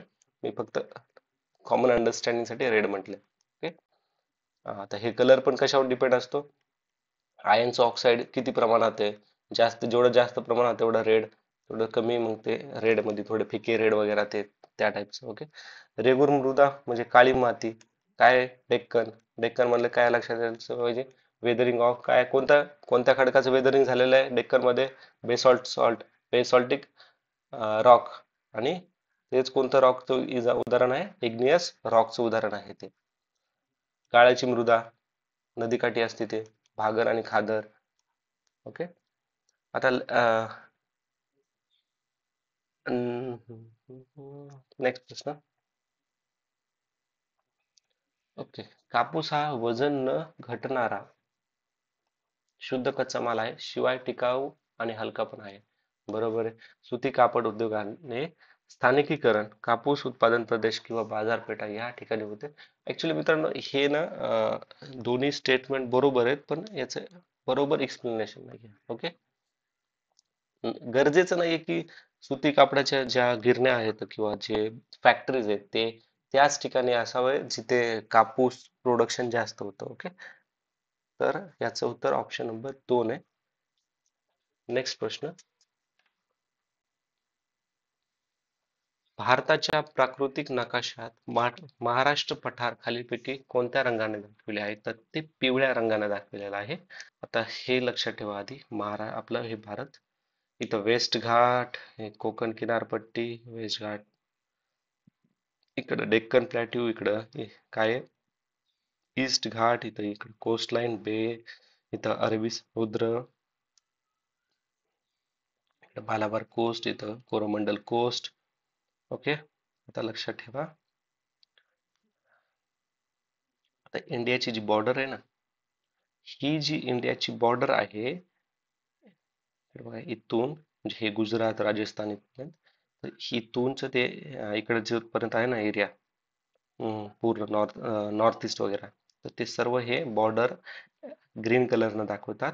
एक्सेप्ट लक्षात ठेवा, जम्मू आणि काश्मीर, लडाख, उत्तराखंड ह्यांच्या बॉर्डर ह्या आणि ओके हा सॉरी, नॉर्थ ईस्टच्या पण ह्या बॉर्डर आहेत ना, ह्या चारच्या बॉर्डर सोडल्यानं बाकी सर्व इंडियाचा जो लँड फॉर्म आहे ना, तर हे ग्रीन कलर मध्ये दाखवतात. ओके, तर लक्षात ठेवा, जवळपास 15,000 आपलं हे लँड फ्रंट आहे आणि कोस्ट वाला किती आहे? 1,500 जवळपास. Okay, approximately 7,500 kilometre. आता याच्यात लक्षात ठेवा, यांनी काय म्हटलंय आपल्याला? महाराष्ट्र पठार, महाराष्ट्र प्लॅट्यू, यालाच काय म्हणतात? दख्खनचं प्लॅट्यू. आताच आपण बघितलं बेसॉल्ट रॉक वाला. Volcanic activities form volcanic activities मुळे बेसॉल्ट रॉक बनतं. आता इथे लक्षात ठेवा की इथे कोणकोणते मोठे मोठे शहर आहेत इथे, कदाचित विचारल्या जाऊ शकतात. तर मुंबई, पुणे, नागपूर, नाशिक ह्या महत्वाचे काही शहर आहेत तिकडले महाराष्ट्र प्लॅट्यू मध्ये. नद्या कोणत्या? तर गोदावरी, कृष्णा. ओके, अजून ओके हा, आता हे प्राकृतिक नकाशा म्हणजे फिजिकल मॅप. फिजिकल मॅप काय दाखवतो आपल्याला? तर हे माउंटेन, रिव्हर, लेक यांचं रिप्रेझेंटेशन आपल्याला दाखवतो. म्हणजे त्यांचं जे डॉक्युमेंट, ओके, माउंटेन, रिव्हर आणि लेक याचा म्हणजे कुठे माउंटेन आहेत, कुठे हे आहेत, रिव्हर आहेत, लेक आहेत, हा जो मॅप दाखवतो त्याला फिजिकल मॅप असं म्हणतात. एवढं सोप्या भाषेत लक्षात ठेवा. आता ना मॅपचे ना काही टाईप्स आहेत, ते पाहूत आपण. ज्याला पहिला आहे टोपोग्राफिक मॅप, ज्याला काय म्हणतात? स्थलांकृतित नकाशा. याचा वापर कुठे होतो? तर याचा वापर बघा, हायकिंग, पुन्हा प्लॅनिंग, सिव्हिल इंजिनियर, ओके, हे करतात. आता ह्या टोपोग्राफिकल मॅप मध्ये काय दाखवतात? इलिव्हेशन किती आहे, ओके, कंटूर्स किती आहेत, पुन्हा नॅचरल फीचर्स काय आहेत, रिव्हर, माउंटेन कुठे आहेत, ओके, त्याचं जे इन्फॉर्मेशन आपल्याला पाहायला मिळते त्याला टोपोग्राफिक काय म्हणतात? टोपोग्राफिक नकाशा म्हणजे स्थलांकृतित नकाशा. ओके, आणि प्राकृतिक नकाशा म्हणजे फिजिकल मॅप मध्ये कन्फ्युज नका होऊ. फिजिकल मॅप मध्ये काय लँडस्केप फीचर दाखवितात, माउंटेन, रिव्हर, लेकचे, पण यांच्या जे हाईट, स्लोप किती आहेत तर ते टोपोग्राफिकल म्हणजे स्थलांतरित मॅप मध्ये दाखवतात. हे थोडं कसं कन्फ्युजिंग आहे बघा. अरे याच्यात पण हे आलं आणि याच्यात पण तेच आलं, म्हणजे माउंटेन आलं तर कन्फ्युज होऊ शकतं. तर लक्षात ठेवा, इथं लँड फॉर्म लँडस्केप फीचर साठी आणि हे जे स्लोप वगैरे आहेत ना त्याच्यासाठी, माउंटेनचे जे स्लोप वगैरे ते टोपोग्राफिकल. त्याच्यानंतर आहे तिसरा जिओलॉजिकल मॅप. ओके, भौगोलिक नकाशा. तर रॉक युनिट, पुन्हा fault line, fold line, different टाईपचे रॉक कोणते आहेत, रॉकचं स्ट्रक्चर कोणते, तर हे आपल्याला जिओलॉजिकल मॅपमध्ये पाहायला मिळतं. त्यानंतर आहे पॉलिटिकल मॅप. तर हे ऍडमिनिस्ट्रेशनसाठी वापरलं जातं. आता याच्यात काय असणार पॉलिटिकल मॅपमध्ये? जिल्हे कुठे आहेत, सिटीज कुठे आहेत, state, international boundaries, national boundaries, दोन स्टेट मधल्या बाउंड्रीज, दोन राज्यामधल्या दोन देशामधल्या बाउंड्रीज हे पॉलिटिकल मॅपमध्ये पाहायला मिळतं. त्यानंतर एक आहे मॅप म्हणजे क्लायमॅटिक मॅप. तर हा काय करतो? कोणत्या एरियामध्ये किती पाऊस आहे, कसं किती आहे, टेम्परेचर झोन काय आहे, प्रेसिपिटेशन लेवल काय आहे, ओके, तर तो मॅप आपल्याला क्लायमॅटिक मॅप मध्ये दाखवतो. मित्रांनो, जर तुम्हाला अजून म्हणजे थोडं क्लिअरिटी पाहिजे असेल ना, तर हे काय करा, मी एक काम करतो, मी ना आपल्या टेलिग्राम ग्रुपवरती ना याच्या इमेजेस पाठ हे करतो, सेंड करतो, म्हणजे तुम्ही ते फोटोज बघितला तर तुम्हाला अजून जास्त चांगली क्लॅरिटी येऊन जाईल. पुढचा खालीलपैकी कोणत्या दिवशी दक्षिण गोलार्धात उन्हाळी अयन दिवस असतो? तर उन्हाळी अयन दिवस दक्षिण गोलार्धात 22 डिसेंबरला असतो. ओके. आणि 21 जूनला नॉर्थ हेमिस्फिअर मध्ये काय असतो? समर अयन दिवस म्हणजे समर सोलॅस्टिक. ओके. नेक्स्ट,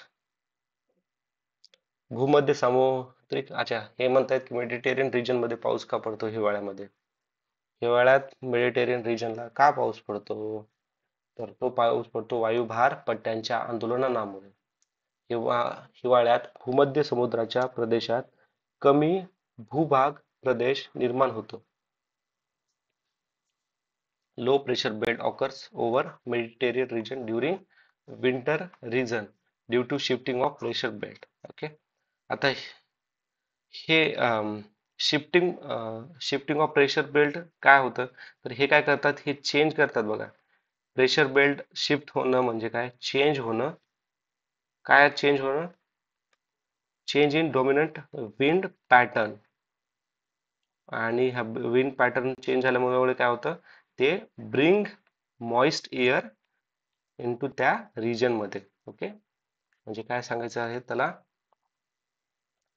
की वायुभार पट्ट्यांच्या बदलामुळे हवेच्या पॅटर्न मध्ये काय होतो? चेंज होतो. आणि ह्या चेंज मुळेच काय करतं? तो रिजन मध्ये मॉइस्ट एअर खूप प्रमाणात येते. त्याच कारणाने हिवाळ्यात काय होतो? तिथे पाऊस पडतो. Okay. Mediterranean region. Mediterranean region कसं आहे तर मित्रांनो? हॉट ड्राय विंटर असतो. ओके. हॉट ड्राय समर असतो. हॉट आणि ड्राय समर असतो. आणि माइल्ड आणि वेट म्हणजे ओलसर हिवाळा असतो. आणि कोरडाफट हे असतो, काय म्हणतो? उन्हाळा. दक्षिण पॅसिफिक महासागराच्या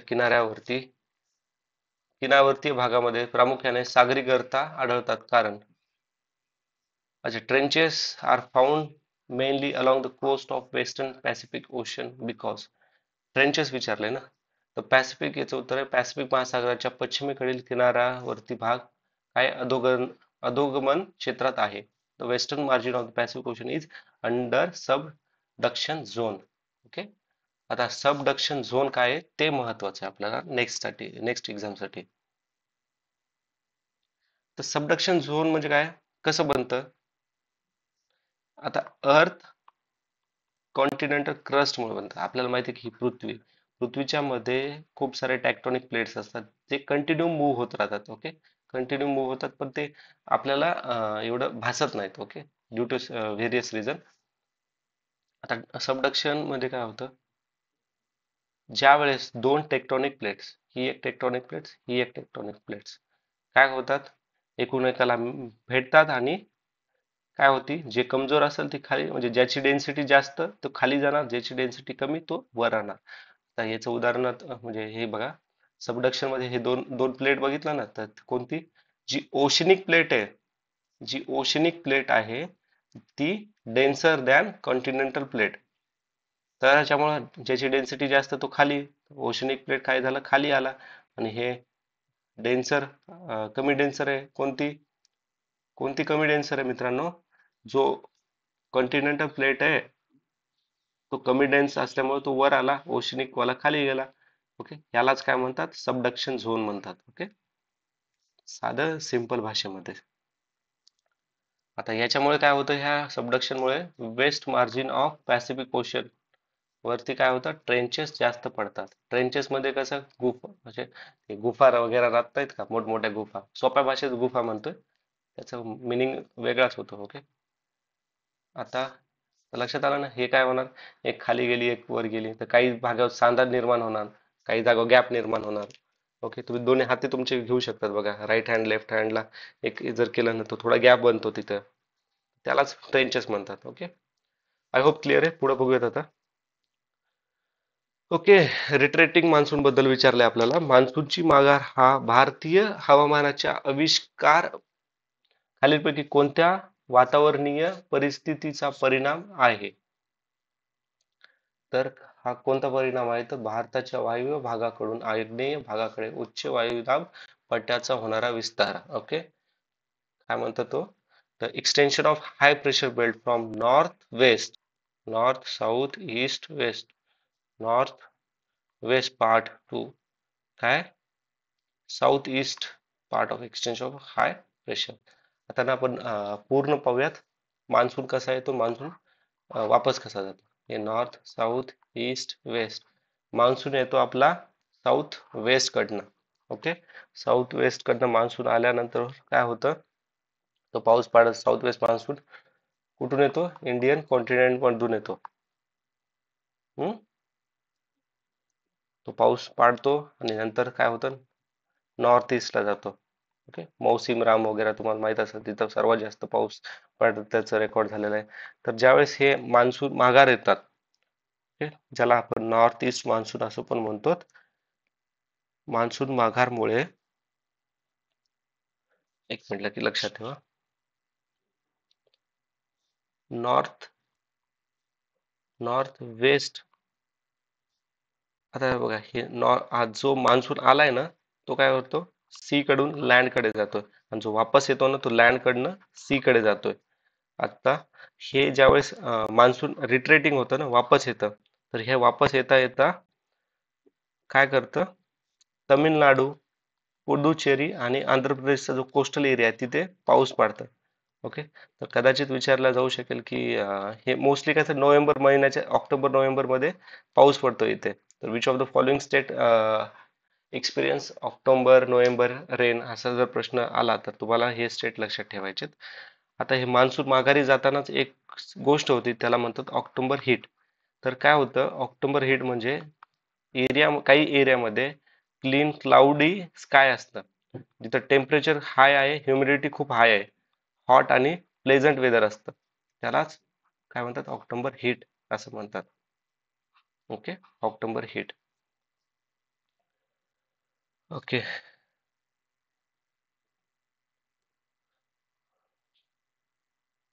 ओके, तर पुढचं पाहूयात आता. आय होप क्लिअर आहे, याच्यामध्ये अजून काही सांगायचं आहे? आता एक लक्षात घ्या, अजून एक कारण असतं याच्या मागे. म्हणजे आता बघा, भूगोलामध्ये प्रत्येक गोष्टीला ना एक कारण असतं, खूप सारे असतात, आणि भूगोलाचे प्रश्न म्हणजे भूगोलाच्या कोणत्या पण फिनॉमिना जो आहे ना, तो एकूण एकाला ना तसं रिलेटेडच असतो बघा.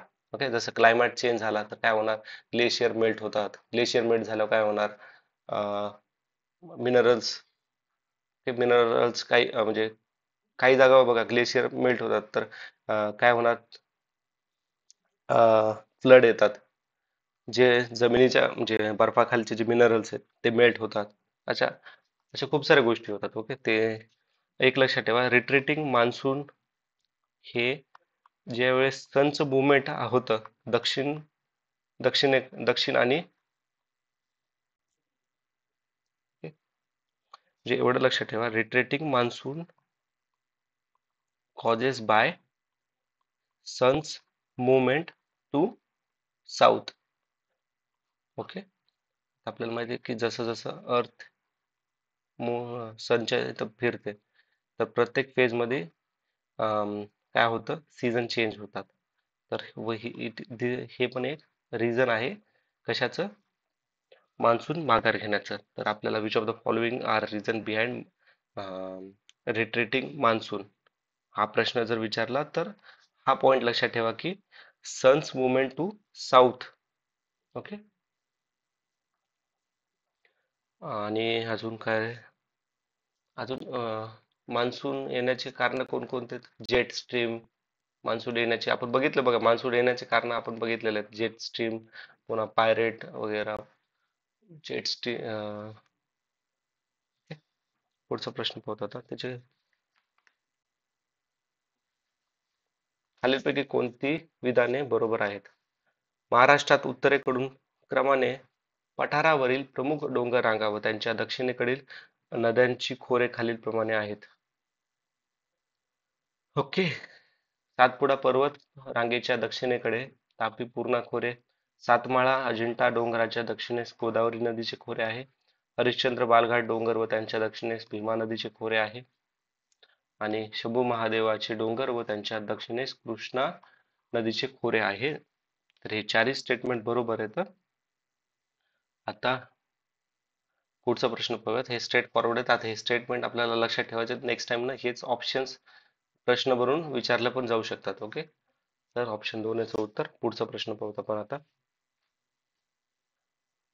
सह्याद्रीच्या रांग सरळ रेषेत नसून अनेक ठिकाणी ती वक्राकार आहे. कारण तर याचं कारण आहे सह्याद्रीत उगम पावणाऱ्या कोकणाच्या नदीची उगमापाशी केलेल्या शीर्घवणी खननामुळे ती वक्राकार झालेली आहे. म्हणजे काय, Sahyadri ranges is curve at many places because of the headword erosion of Konkan reverse originating in Sahyadri.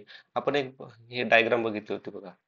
Mountain इथं रिव्हर ओरिजिनेट होते ज्यावेळेस इथं माउंटेन असते त्यावेळेस रिव्हरचा फ्लो खूप जास्त, इथं मीडियम असतो, इथं स्लो असतो. मग इथं जिथं मीडियम असतो तिथं काय होतं, ऑक्सबो लेक, लिव्ह, हा पुन्हा मिअँडर वगैरे फॉर्म होतात आणि रिव्हर कशी वळणा वळणाची होते.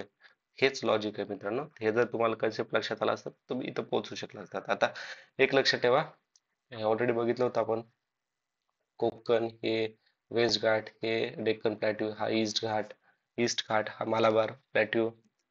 ओके, हे लक्षात ठेवा. आता वेस्ट घाटामध्ये कोणकोणते हे येतं, कुठून कुठून घाट येतो, तर वेस्ट घाट हा गुजरात पासून ते केरळ पर्यंत आहे. यालाच ना लक्षात ठेवा याला पलक्कड गॅप असं म्हणतात. पलक्कड गॅप असं म्हणतात. मला सांगा, वेस्ट घाट एवढं ऐकायला होतं, एवढं एवढं आपण म्हणतो वेस्ट घाट बनला कसा, तर हे इंडियन प्लेट्यू आणि इरोशियन प्लेट्यू हे इकडून आलं, हे इकडून आलंय. ओके, तर याच्या दोघांच्या टकरीमुळे बनला वेस्ट घाट. ओके, तर याची हे कसा बनला ना मित्रांनो, एक युट्यूबवर तुम्हाला ना ॲनिमेटेड व्हिडिओज भेटतात. तुम्ही बघा, तुम्हाला ते एकदम एकदम ॲनिमेटेड वर मस्त दाखवताल ते. ओके, अजून काय कोणता कन्सेप्ट राहिला आपल्या याच्यामध्ये. अं, अच्छा ठीक आहे, याच्या साऊथला निलगिरी आहेत. ओके, निलगिरी हिल्स तमिळनाडूच्या तिथे. पुढचा प्रश्न, गोदावरी व कृष्णा नद्यांच्या तुलनेने कावेरी नदीच्या पात्रात हिमालयात पावसाचे प्रमाण वाढते. सॉरी, आताच आपण काय बघितलं होतं, north south east waste. South west कडनं काय होतं, सी कडून लँडफॉर्म कडे मान्सून आला, पाऊस पडला. नॉर्थ ईस्ट कडे इथं मोसिमराम, त्या तिकडून पाऊस वापस येतो. जाता जाता तो तमिळनाडू, आंध्र प्रदेशच्या कोस्ट तिथं पाऊस पडतो. आताच आपण म्हणलं होतं ना. आता बघा, तर ह्या एरियामध्ये काय येतं, तर जी रिजन आहे ना, त्या रिजन मध्ये कावेरी नदी फ्लो होते. Okay, the region of the course of the river receive heavy rainfall from the northeast monsoon. Okay, all clear. आता एक स्टॅटिक प्रश्न लक्षात ठेवा, गोदावरी नदीला काय म्हणतात, दक्षिण गंगा. ओके, उगम कुठे होतो माहिती आहे आपल्याला गोदावरीचा, नाशिक त्र्यंबकेश्वर. ते झालं. कावेरी नदी जी आहे ना, जिचा उगम कर्नाटकामध्ये ब्रह्मगिरी हिल्स वर होतो, तिला काय म्हणतात, the Ganga of south. Okay, the Ganga of south याला म्हणतात गोदावरी दक्षिण गंगा. तर इथं कन्फ्युज नका हो. पुढे बघूयात आता. सॉरी, ऐका. उद्योग उद्योगाच्या स्थान निश्चित करताना अल्फ्रेड वेबर यांनी कोणत्या घटकाचा सिद्धांत करण्याचा प्रयत्न केला आहे. तर उद्योगाचे स्थान निश्चितासाठी वाहतूक खर्चाचे योगदान महत्वाचे असते. ओके, इंग्लिश वाल्यांसाठी ट्रान्सपोर्ट काय म्हणतो, तर industrial location. Alfred Weber try to establish the pivotal role. तर त्या कशासाठी, ट्रान्सपोर्ट कॉस्ट कमी करण्यासाठी. आपल्याला आताच एक प्रश्न होता बघा, कापूसवाला. पण त्यांनी दुसऱ्यामध्ये काय रिझन दिलं होतं, की कापूस जिथं कापसाचं उत्पादन जिथं जास्त होतं ना, तिथंच फॅक्टरीज बनवायला पाहिजेत. पण हे कसं असते, बघा, इंडस्ट्रीजला खूप साऱ्या गोष्टी असतात त्याच्यात. एक पर्टिक्युलर फिनॉमिना त्याच्यात नसतो, खूप सारे कॉम्प्लिकेशन्स असतात. तर ही एक जी थेरी आहे ना, अच्छा, जर तो प्रश्न जर आपल्याला विचारला असता अकॉर्डिंग टू जो याचा कॉटनवाला आपला कापसावाला, तर त्याच्यामध्ये जर म्हणलं असतं ना अकॉर्डिंग टू अल्फ्रेड वेबर्सच्या थेरीनुसार आपल्याला उत्तर द्या, तर मग त्याचं उत्तर ना ए आणि बी दोन्ही पण बरोबर असले असते आणि बी त्याचं बरोबर कारण असलं असतं. ओके, तर आता लक्षात ठेवा, ह्याच थेरीला अजून काय म्हणतात तर लीस्ट कॉस्ट थेरी असं म्हणतात. आता याचा ऑप्शन नंबर 2 बघा, cost of raw material play important role in selection industrial location. तर ही थेरी दिलती वेबर्स नावाच्या माणसाने. Okay, Weber's theory. Next time विचारला जाऊ शकतं की which of the following is theory related to industrial location. Okay, तर वेबर्स थेरीचं देऊ शकतात असे. ओके, किंवा असं दिसतं in the theory of industrial location Weber's theory try to explain the pivotal role. हाच प्रश्न बनवू शकतो. अल्फ्रेड वेबरला काढताल आणि याचं नाव देताल, कोणाचं? वेबर्सचं. ओके, तर लक्षात ठेवा, महत्वाचा प्रश्न आहे आपल्यासाठी. तर मराठीवाल्यांसाठी कसं, उद्योगाचे स्थान निश्चितीकरण कच्च्या मालावरील खर्चाचे योगदान महत्वाचे असते, तर हे वेबर्स सिद्धांतामध्ये सांगितलेलं आहे. ओके, आय होप क्लिअर आहे. अच्छा, महत्वाचा प्रश्न आहे हा पण. आता हा प्रश्न पण आपण एकदम कॉमन सेन्सनं सॉल्व्ह करू शकतो. आपल्याला बरोबर काय ते विचारले. केंद्रीय वस्ती बहुधा शेतवाड्यांनी वेधलेली असते. हिमालयीन प्रदेशात केंद्रीय वस्त्या आढळत नाहीत. मला एक सांगा, हिमालय प्रदेश केवढा आहे? जम्मू काश्मीरच्या इथून तर इथपर्यंत. ओके, एवढा मोठा हिमालय रेंज आहे. तर एवढ्या एरियामध्ये एक पण केंद्रीय वस्ती नसेल का मित्रांनो तिथं? जस्ट विचार करा, एक पण असेल का नाही? एक जरी असली तर आपलं हे चुकलं ना. दोन हे बरोबर आहे. आता केंद्रीय बहुधा बहुधा म्हणजे जास्त करून काय म्हणतात, शेतवाड्यांनी वेढलेली असते. आता मला सांगा, शेतवाडा, आता हे गाव आहे ना, हे इथं शेतवाडा असतो, इकडं काही जागा इकडे असतो, तर हे केंद्रीय वस्ती म्हणून वेढलेला नसतो मित्रांनो. हे हॅमलेट मध्ये हॅमलेट्स मध्ये याची अरेंजमेंट असते. हॅमलेट्स मध्ये काय, ज्या छोट्या छोट्या सेटलमेंट्स असतात, रिमोट लोकेशन. आता खेड्यात तुम्ही बघताल किती कमी कमी घर असतात ऍज कम्पेअर टू तालुका, मग नंतर डिस्ट्रिक्ट. ओके, तर तसं लक्षात ठेवा, हॅमलेट, त्या हॅमलेट म्हणजे कसं, एकदम छोटीशी वस्ती. त्यानंतर काय येणार, खेड येणार. त्याच्यानंतर काय, तालुका, तालुक्याच्या नंतर शहर, आणि शहरानंतर महानगर. Okay, sorry. केंद्रीय वस्ती म्हणजे काय, कॉम्पॅक्ट सेटलमेंट, यांना अजून काय म्हणतात तर कॉम्पॅक्ट सेटलमेंटला न्यूक्लिएटेड सेटलमेंट असं म्हणतात. कारण का म्हणून, तर ही खूप क्लोजली लोकेटेड असते. हं? आता ही सेटलमेंट कशावर डिपेंड असते? जिओग्राफीवर डिपेंड असते, हिस्टॉरिकल रिझनमुळे, कल्चरमुळे. ओके, आता सेटलमेंटचे प्रकार काय काय ते लक्षात ठेवा. रेखीय म्हणजे लिनियर सेटलमेंट, म्हणजे ही लाईन, इकडं काही घर येतं, इकडं काही घर येतं, ही लाईन मध्ये, त्याला काय म्हणतात, लिनियर म्हणजे रेखीय सेटलमेंट. दुसरं न्यूक्लिएटेड. सगळ्यासोबत न्यूक्लिएटेडचं उदाहरण घ्यायचं तर कोणतं, पुणे, मुंबई, ठाणे. त्यानंतर डिस्पर्स्ड म्हणजे विखुरलेले. कसं, आता एक इथं घर आहे, पार 2 किलोमीटरवर दुसरं घर आहे, किंवा किती, अर्धा किलोमीटरवर तिसरं घर आहे. अशा घरांना काय, डिस्ट्रीब्युटेड, विखुरलं. एक सगळ्यात सोपं उदाहरण देऊ का, शेतामध्ये घर असतात नाही, या शेतामधलंच घर इथं, हे दुसरं शेतकऱ्याचं हे दुसरं घर, हे काय, लॉंग लॉंग डिस्टन्स. ओके, पुढचं काय, आयसोलेटेड म्हणजे हे एकदम पार डोंगरमध्ये, ह्या डोंगरामध्ये याचं घर आहे. ओके, इथं पुन्हा हे दुसरा डोंगर आहे, 5-7 किलोमीटरच्या लांबवरती, त्याला आयसोलेटेड प्लेस किंवा काय म्हणतात, वेगळे वेगळे म्हणतात. नेक्स्ट, कोणता पदार्थ प्रतिरोधक निर्णायक तापमानाच्या खाली शून्य होतो? तो अतिवाहक. Okay, super conductor are materials whose resistive become zero below a critical temperature. Okay, आता वाहक म्हणजे कंडक्टर काय आहेत? सर्व मेटल हे कंडक्टर आहेत, म्हणजे जे इलेक्ट्रिसिटी वाहू शकतात. ओके, इलेक्ट्रिसिटी फ्रीली मूव्ह होते. आणि रोधक म्हणजे काय? जिथे म्हणजे जवळपास सर्व नॉन मेटल्स, जिथे इलेक्ट्रिसिटी फ्लो होत नाही. Electrons not move freely. आणि सुपर कंडक्टर म्हणजे ज्याचं व्हेरी लो टेम्परेचर असतं. ओके.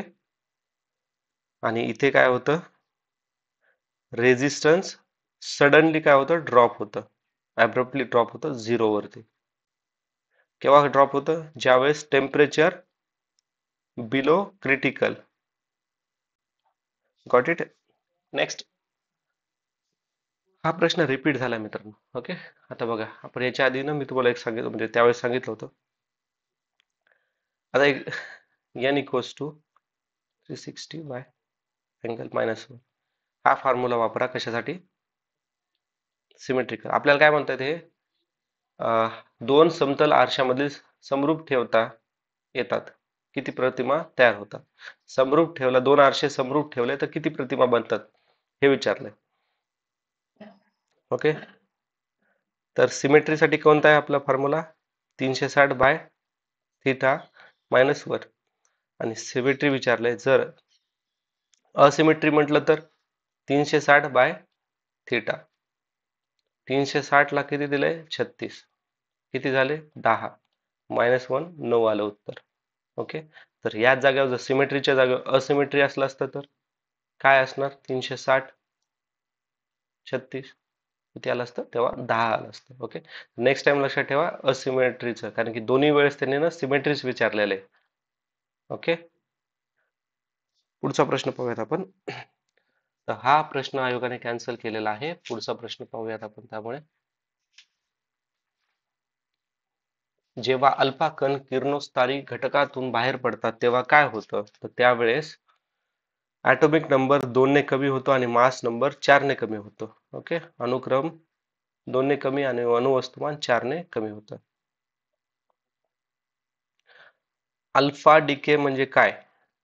अल्फा डिके म्हणजे हे एक रेडिओ ऍक्टिव्ह डिके आहे, जिथे ॲटॉमिक न्यूक्लियस इमिट काय करतं? अल्फा पार्टिकल इमिट करतं. ओके. एक्झाम्पल मध्ये युरॅनियम 238. याचं डीके काय आहे? Decay to form thorium 234. Next. मुलाला ताप आला 104 फॅरेडे, तर किती डिग्री मध्ये त्याचं आहे? सिंपल फॉर्म्युला आहे, एफ इक्वल्स टू 9/5 प्लस 32. काहीच करायचं नाही, व्हॅल्यू पुट करायच्या 104. ओके. 9/5 C plus 32. हे 32 इकडे गेलं, वजा होणार. वजा झालं की किती येतं तिथे? 104 मायनस 32 272. 9/5 सी. हे 5 इकडं, 9 खाली, 8 8 64 9 72 8 5 40. उत्तर आलं आपलं 4. पुढचा प्रश्न पाहूत आता. खालील कोणते विधाने बरोबर आहेत? तर आता ग्रहाचा वेग सूर्यापासून जास्तीत जास्त अंतर असताना सर्वात कमी आणि सूर्यापासून कमीत कमी अंतर असताना सर्वात जास्त असतो. The speed of planet is fast when they near to sun and slower when they are farther away from the sun. Okay. आता ना हा कन्सेप्ट समजून घ्यायचा आहे.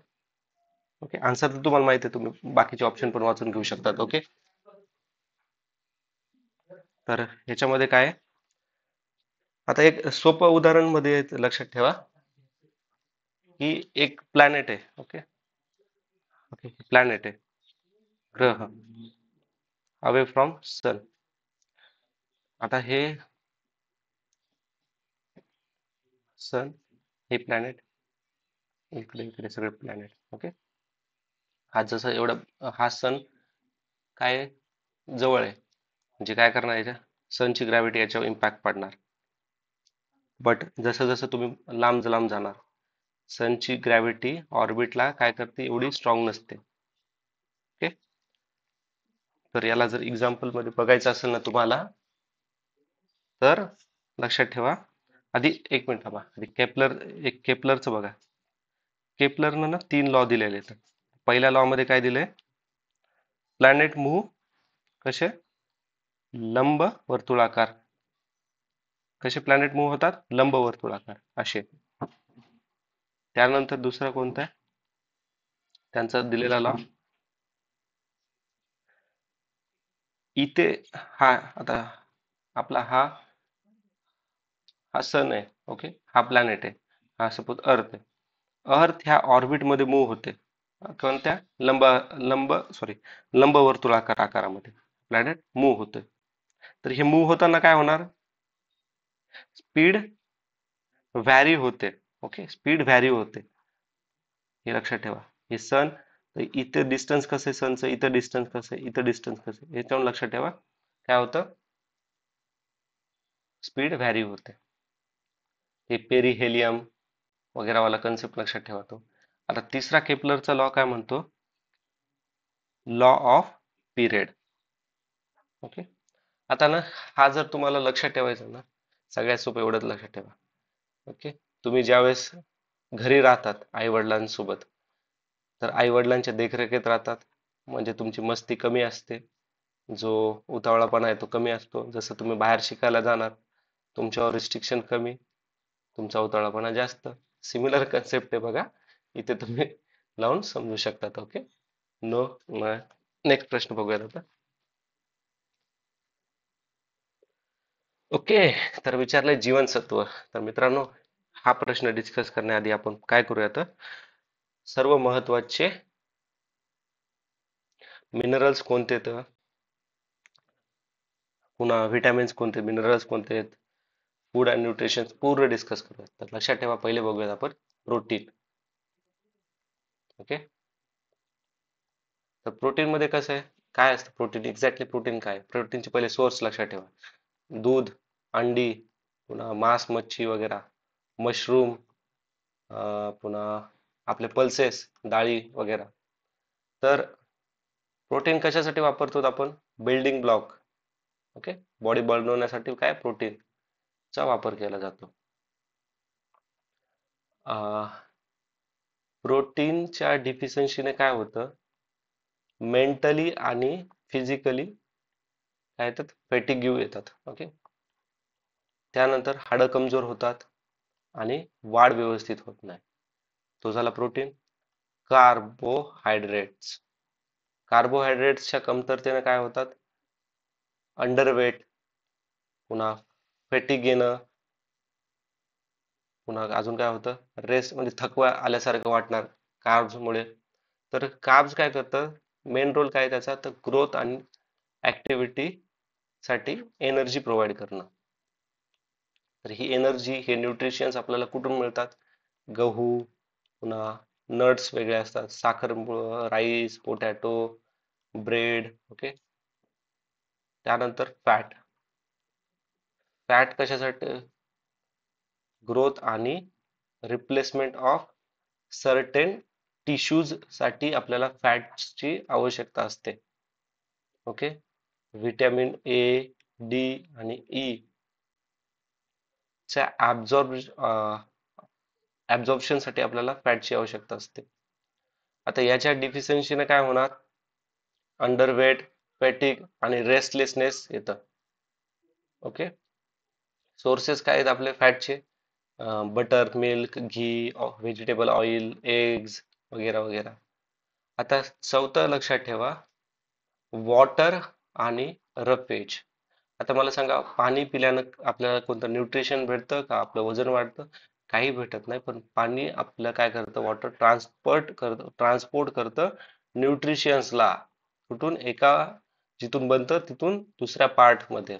ओके, आणि डायजेस्ट करण्यासाठी आणि एक्सक्रेशन साठी म्हणजे टॉयलेट साठी आवश्यक असतं. ओके, जर तुम्ही पाणीच नाही पिलं तर तुम्हाला टॉयलेट करताना खूप त्रास होतो वगैरे वगैरे खूप आहेत.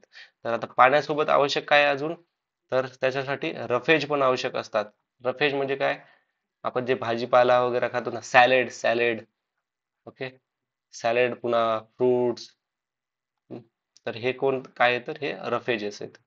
ओके, आणि हे जर पाणी आणि रफेज खाल्ले नसतील तुम्ही, रफेजला फायबर्स पण म्हणतात ना, लक्षात ठेवा. तर याच्या डिफिशियन्सीनं काय होतं, पुअर डायजेशन होतं, पुन्हा स्टॅमिना लॉस होतो वगैरे.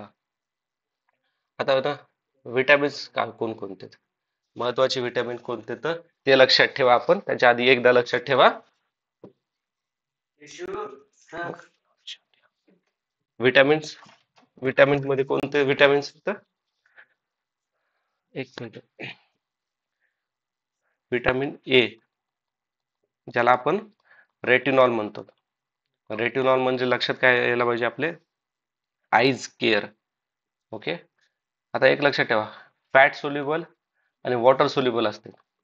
तर फॅट सोल्युबल कोणते आहेत? तर एक ट्रिक आहे, किडा, विटॅमिन के, ई आणि डी आणि ए. आणि वॉटर सोल्युबल जे बाकीचे ते सगळे वॉटर सोल्युबल आहेत.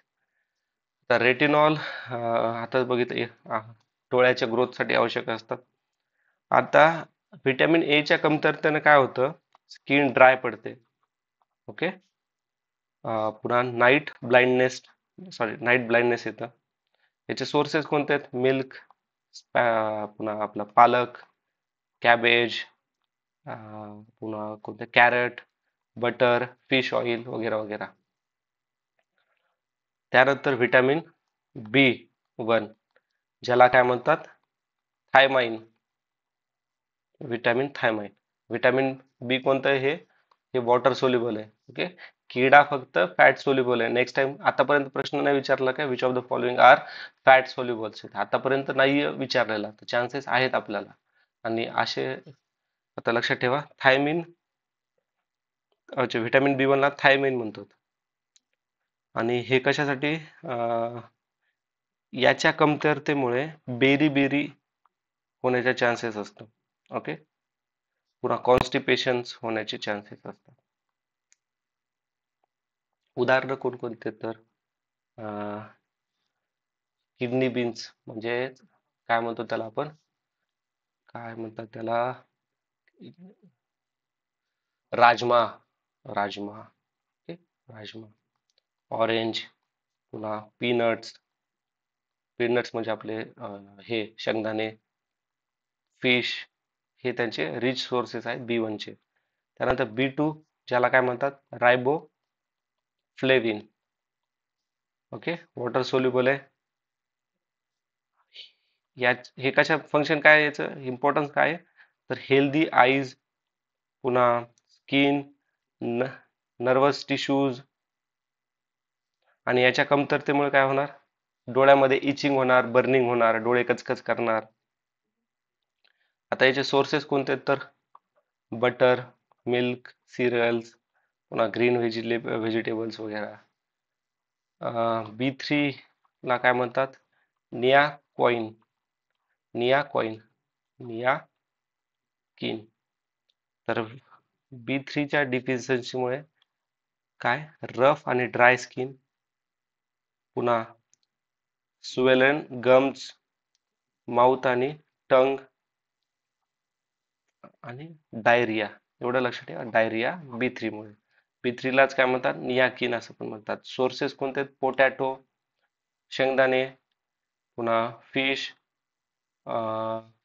पोल्ट्री, मीठ म्हणजे कोंबडी, बकरी, कॅरट. व्हेजिटेबल्स मध्ये कोणत्या येतात, तर पत्तागोबी, ते ब्रोकली एक आहे त्यामध्ये. ओके. आता ओके, आता ना बाकीचे पण महत्वाचे बघून घेऊयात. हे महत्वाचं आहे कारण की काय सांगता येतं, विचारला जाऊ शकतो. विटॅमिन बी 5. ओके. विटॅमिन बी 5 मध्ये एग, बनाना, ऑरेंज, पुन्हा फिश, पोल्ट्री वगैरे आहेत. याच्या डिफिशियन्सीमुळे काय होतं, तर मेमरी लॉस होते, पॅरालिसिस येण्याचे चान्सेस असतात, फटीग होण्याचे चान्सेस असतात, पुन्हा एक्सेस फॅट स्टोअर होतं. बी 6 मध्ये काय आहे, तर बी 6 मध्ये मित्रांनो, ऍक्च्युली बी 6 ला काय म्हणतात, तर पायराडोमॉक्सिन. ओके. वॉटर सोल्युबल आहे. याच्यामुळे काय होतं, नॉशिया होणार, स्किन डिसऑर्डर येते, अनिमिया होतं बी 6 ना. आता सोर्सेस मित्रांनो जवळपास ते सारखेच आहेत बघा, बनाना, ब्रेड, एग, फिश.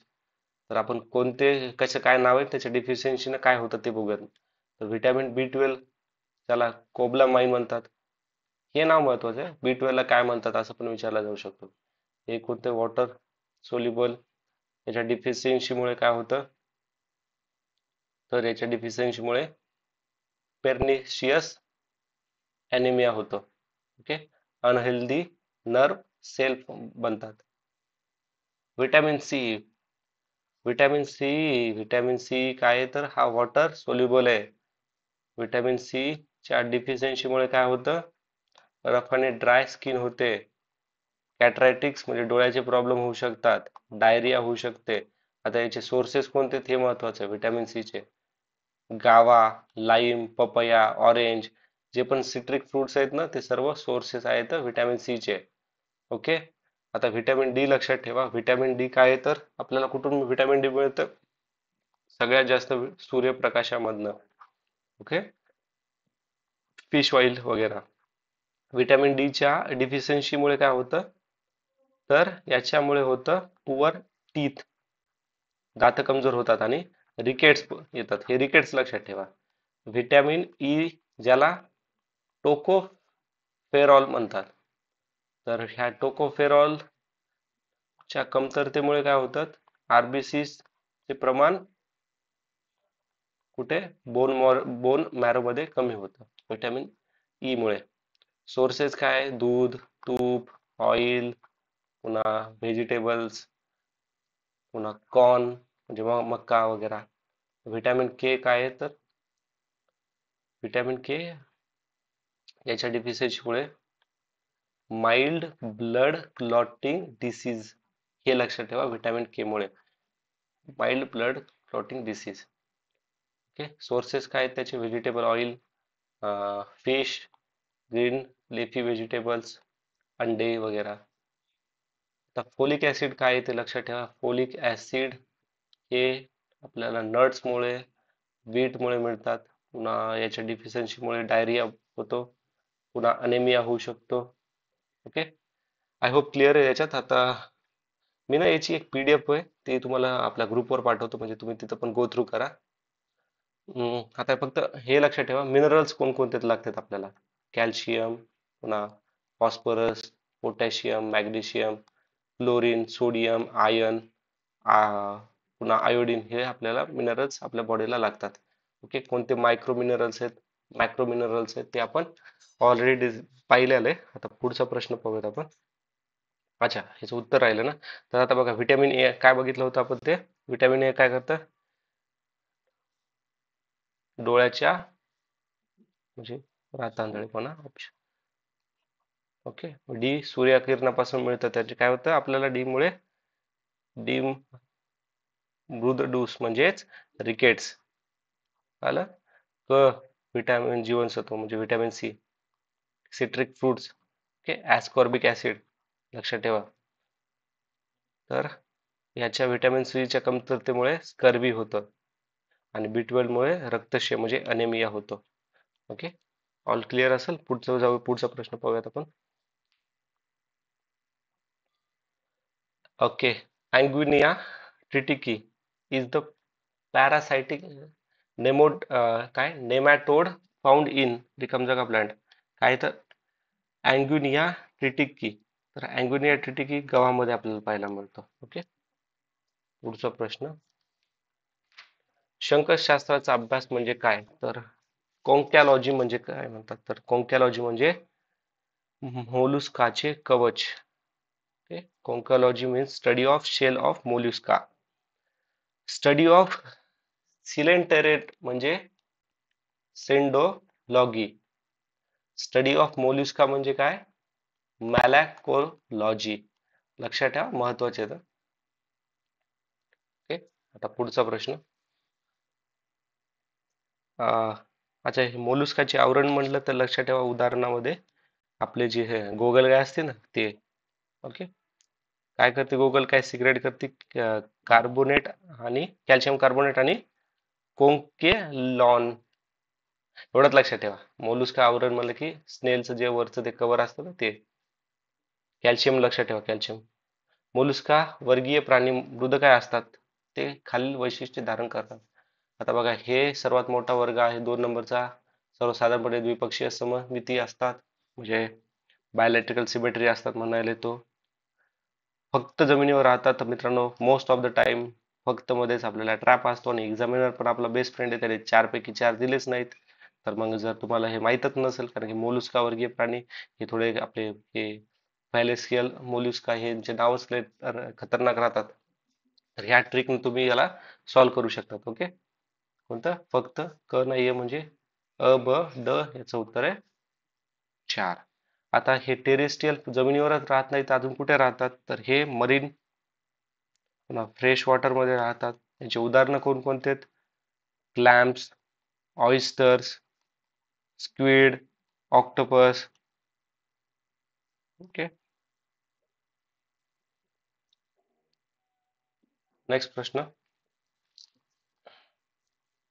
खालीलपैकी कोणते प्रमुख धोरणात्मक हस्तक्षेप हे भारतातील भूसुधारक भूसुधारणाचा भाग होते? आता हा प्रश्न आपण ऑलरेडी पाहिलेला आहे बघा, रिपीट झालेला आहे. आता याच्यामध्ये काय म्हणतोय, major policy intervention are the part of land reformation. Land reformation बद्दल विचारलंय, भूसुधारणा. काय म्हणतो, मिडल मॅनची आवश्यकता. ओके, नाही आहे. मध्यस्थानाचे निर्मूलन करणं, म्हणजे मिडलमॅन नाही पाहिजे. बरोबर, मिडलमॅन नसेल तर काय होणार, तो मधला माणूसच सगळ्यात जास्त वाट लावतो. हे बायर आणि सेलर पेक्षा मधलाच माणूस जास्त फायदा करून हाला हटवणं म्हणजे पॉझिटिव्ह स्टेप आहे. कुठे आहे? इथं 2 एक हटवा. कोण पद्धती सुधारणा, सुधारण्याबद्दल बोलतायत काहीतरी. ओके, आणि आणि कुळ आपल्याला माहिती आहे की काय असते, भूमी संबंधितच आहे. ब तर बरोबर आहे. ऑप्शन मध्ये पण ब बरोबरच आहे तिन्ही पण. जमीन धारणेवर कमाल मर्यादा निश्चित, पॉझिटिव्ह म्हणजे काय म्हणतात, लँड सिलिंग बद्दल बोलायलंय. या लिमिट पेक्षा जास्त लँड कोणी हे करू शकत नाही. क पण एकदम पॉझिटिव्ह वाटतंय. भूधारणेचे एकत्रीकरण, काय म्हणतंय, कन्सॉलिडेशन ऑफ लँड होल्डिंग. तर हे काय तर मित्रांनो, हे पण पॉझिटिव्ह स्टेप आहे. चौथं याचं उत्तर आहे. पुढचा प्रश्न पाहूयात आपण आता. अन्नपूर्णा योजनेचे लाभार्थी कोण आहेत? तर अन्नपूर्णा योजनेचे लाभार्थी आहेत राष्ट्रीय वृद्धापन काळ निवृत्ती वेतन योजनेखालील नसलेले सर्व ज्येष्ठ नागरिक. तर ही अन्नपूर्णा योजना लॉन्च झाली होती 2000 साली, मिनिस्ट्री ऑफ ग्रामीण विकास म्हणजे रुरल डेव्हलपमेंट. याच्यामध्ये काय आहे तर 65 वर्षाच्या पुढील सर्व सिनियर सिटीजनला जे नॅशनल ओल्ड एज पेन्शन स्कीमच्या अंडरमध्ये नाहीत, त्यांना 10 kilo food grain free of cost हर महिन्याला देणं. ओके, नेक्स्ट प्रश्न. संतुलित वृद्धी दराचा उद्देश रिकाम जागा हा असतो. Balance growth rate. ओके, तर बॅलन्स ग्रोथ रेट कशा येतं, बॅलन्स म्हणजे काय करायचं, बॅलन्स करणं कशामध्ये ते पाहूयात आपण आता. उत्पादन वृद्धी दर, उत्पादन वृद्धी दर आणि नैसर्गिक संसाधनामध्ये वृद्धी दर याच्यातील समानता. तर मित्रांनो, हे याचं उत्तर आहे equality between growth rate of income, growth rate of output and growth काय, growth rate of natural resources, म्हणजे बॅलन्स ग्रोथ रेट. ओके, आता ना पहिल्यांदा कोणी दिली होती की बॅलन्स ग्रोथ रेटची थिअरी, तर ती दिलेली आहे फेडरिक याने. तर त्याच्यामध्ये काय होतं, बॅलन्स ग्रोथ म्हणजे समतोल वृद्धी म्हणजे, आता आपल्याला विचारला जाऊ शकतो की फेडरिक फॅड्रिक एक मिनिट, फॅड्रिकच्या मते बॅलन्स ग्रोथ थेअरी कशी आहे, किंवा according to Frederick definition of balance growth. Okay, तर फेडरिक काय म्हणायचा की बॅलन्स पाहिजे, काय संतुलित वृद्धी पाहिजे कशामध्ये, ऍग्रिकल्चर, इंडस्ट्री आणि ट्रेड. म्हणजेच कसं, primary sector, secondary sector, tertiary sector म्हणजे प्राथमिक क्षेत्र, दुय्यम आणि तृतीय क्षेत्रामध्ये बॅलन्स असणं म्हणजेच बॅलन्स ऑफ ग्रोथ, असं फेडरिक याने म्हटलंय. आणि आपल्याला जे विचारलं आहे, तर ही डेफिनेशन कोणी दिलेली असणार आहे, मग त्याचं नाव आहे आर एफ हरॉइड. ओके, RF हॉराइडनं दिलेला सिद्धांत आहे. तर असा प्रश्न पण विचारला जाऊ शकतो की खालीलपैकी कोणता सिद्धांत RF हॉराइडे यांनी दिलेला आहे. ओके, सिमिलर प्रश्न फेडरिक रिक याच्यासोबत पण विचारला जाऊ शकतो. ओके, क्लिअर आहे. पुढचा प्रश्न आता नागरीकरण म्हणजे काय? आता हे सोपा प्रश्न आहे मित्रांनो. नागरीकरण काय आहे तर शहरामध्ये लोकसंख्येचे केंद्रीकरण. Okay, urbanisation means centralisation of the population in the city. Okay, आता पुढचा प्रश्न पाहूत आपण. ओके, अटल पुनर अं, अमृत याविषयी आपल्याला कोणतं स्टेटमेंट बरोबर नाही आहे? अटल पुनरुद्धीकरण व शहरी परिवर्तन अभियान. तर हे भारत सरकारचे प्रमुख अभियान आहे. ठीक आहे, भारत सरकारचे प्रमुख अभियान आहे. गृहनिर्माण व शहरी व्यवहार मंत्रालय यांनी हे सुरुवात केले आहे. आता बघा, हे प्रश्न मला काहीच माहित नाही, याचं उत्तर पण मला माहित नाही. हे ते देशभरातील शहरामध्ये पाण्याच्या पुरवठ्याचे आव्हान सोडविते. ठीक आहे, आता हे 25 जून 2015 मध्ये 500 शहरामध्ये ते कार्यान्वित करण्यात आले आहे. आता मला एक सांगा, हे जर भारत सरकारचे प्रमुख अभियान आहे, तर म्हणजे गृहविकास व शहरी व्यवहार मंत्रालय हे सुरू करणार, म्हणजे ए आणि बी तर सोबतच असणार आहे आणि आपल्याला फक्त काय म्हणत बरोबर नाही, चूक म्हणजे ए आणि बी बरोबरच आहे. ते देशभरातील शहरामधील, ओके, शहरामधीलच म्हणता येते. ओके, शहरामधील पाण्याच्या पुरवठ्याचे आव्हान सोडविते. मित्रांनो, तर इथे बघा, शहरामध्ये नुसतं फक्त शहरावरच फोकस करणार का? बाकी खेडे, टाउन ते नाही का कव्हर करणार? आणि आपण काय म्हणलं होतं, गव्हर्नमेंटची जी पण स्कीम असते ती थोरोली जेवढा पॉसिबल असेल तेवढ्या गोष्टी कव्हर करतात. ओके, तो जर तुम्हाला लक्षात आला असेल तर आपलं उत्तर 3 आहे. 4 याचं बरोबर आहे. आन्सर आलं 3. Okay, next.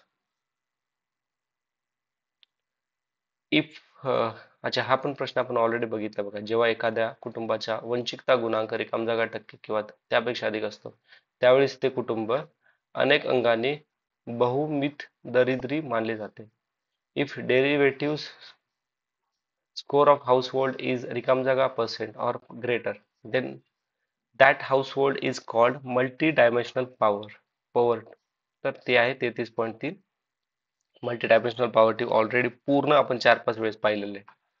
पुढचा प्रश्न, 1991 मध्ये काय झालं होतं? LPG reform. ओके, पासून अर्थव्यवस्थेत पुरवठा बाजू सुधारण्यासाठी व्यापक उदारीकरणाचे उपाय लागू केले जात आहेत.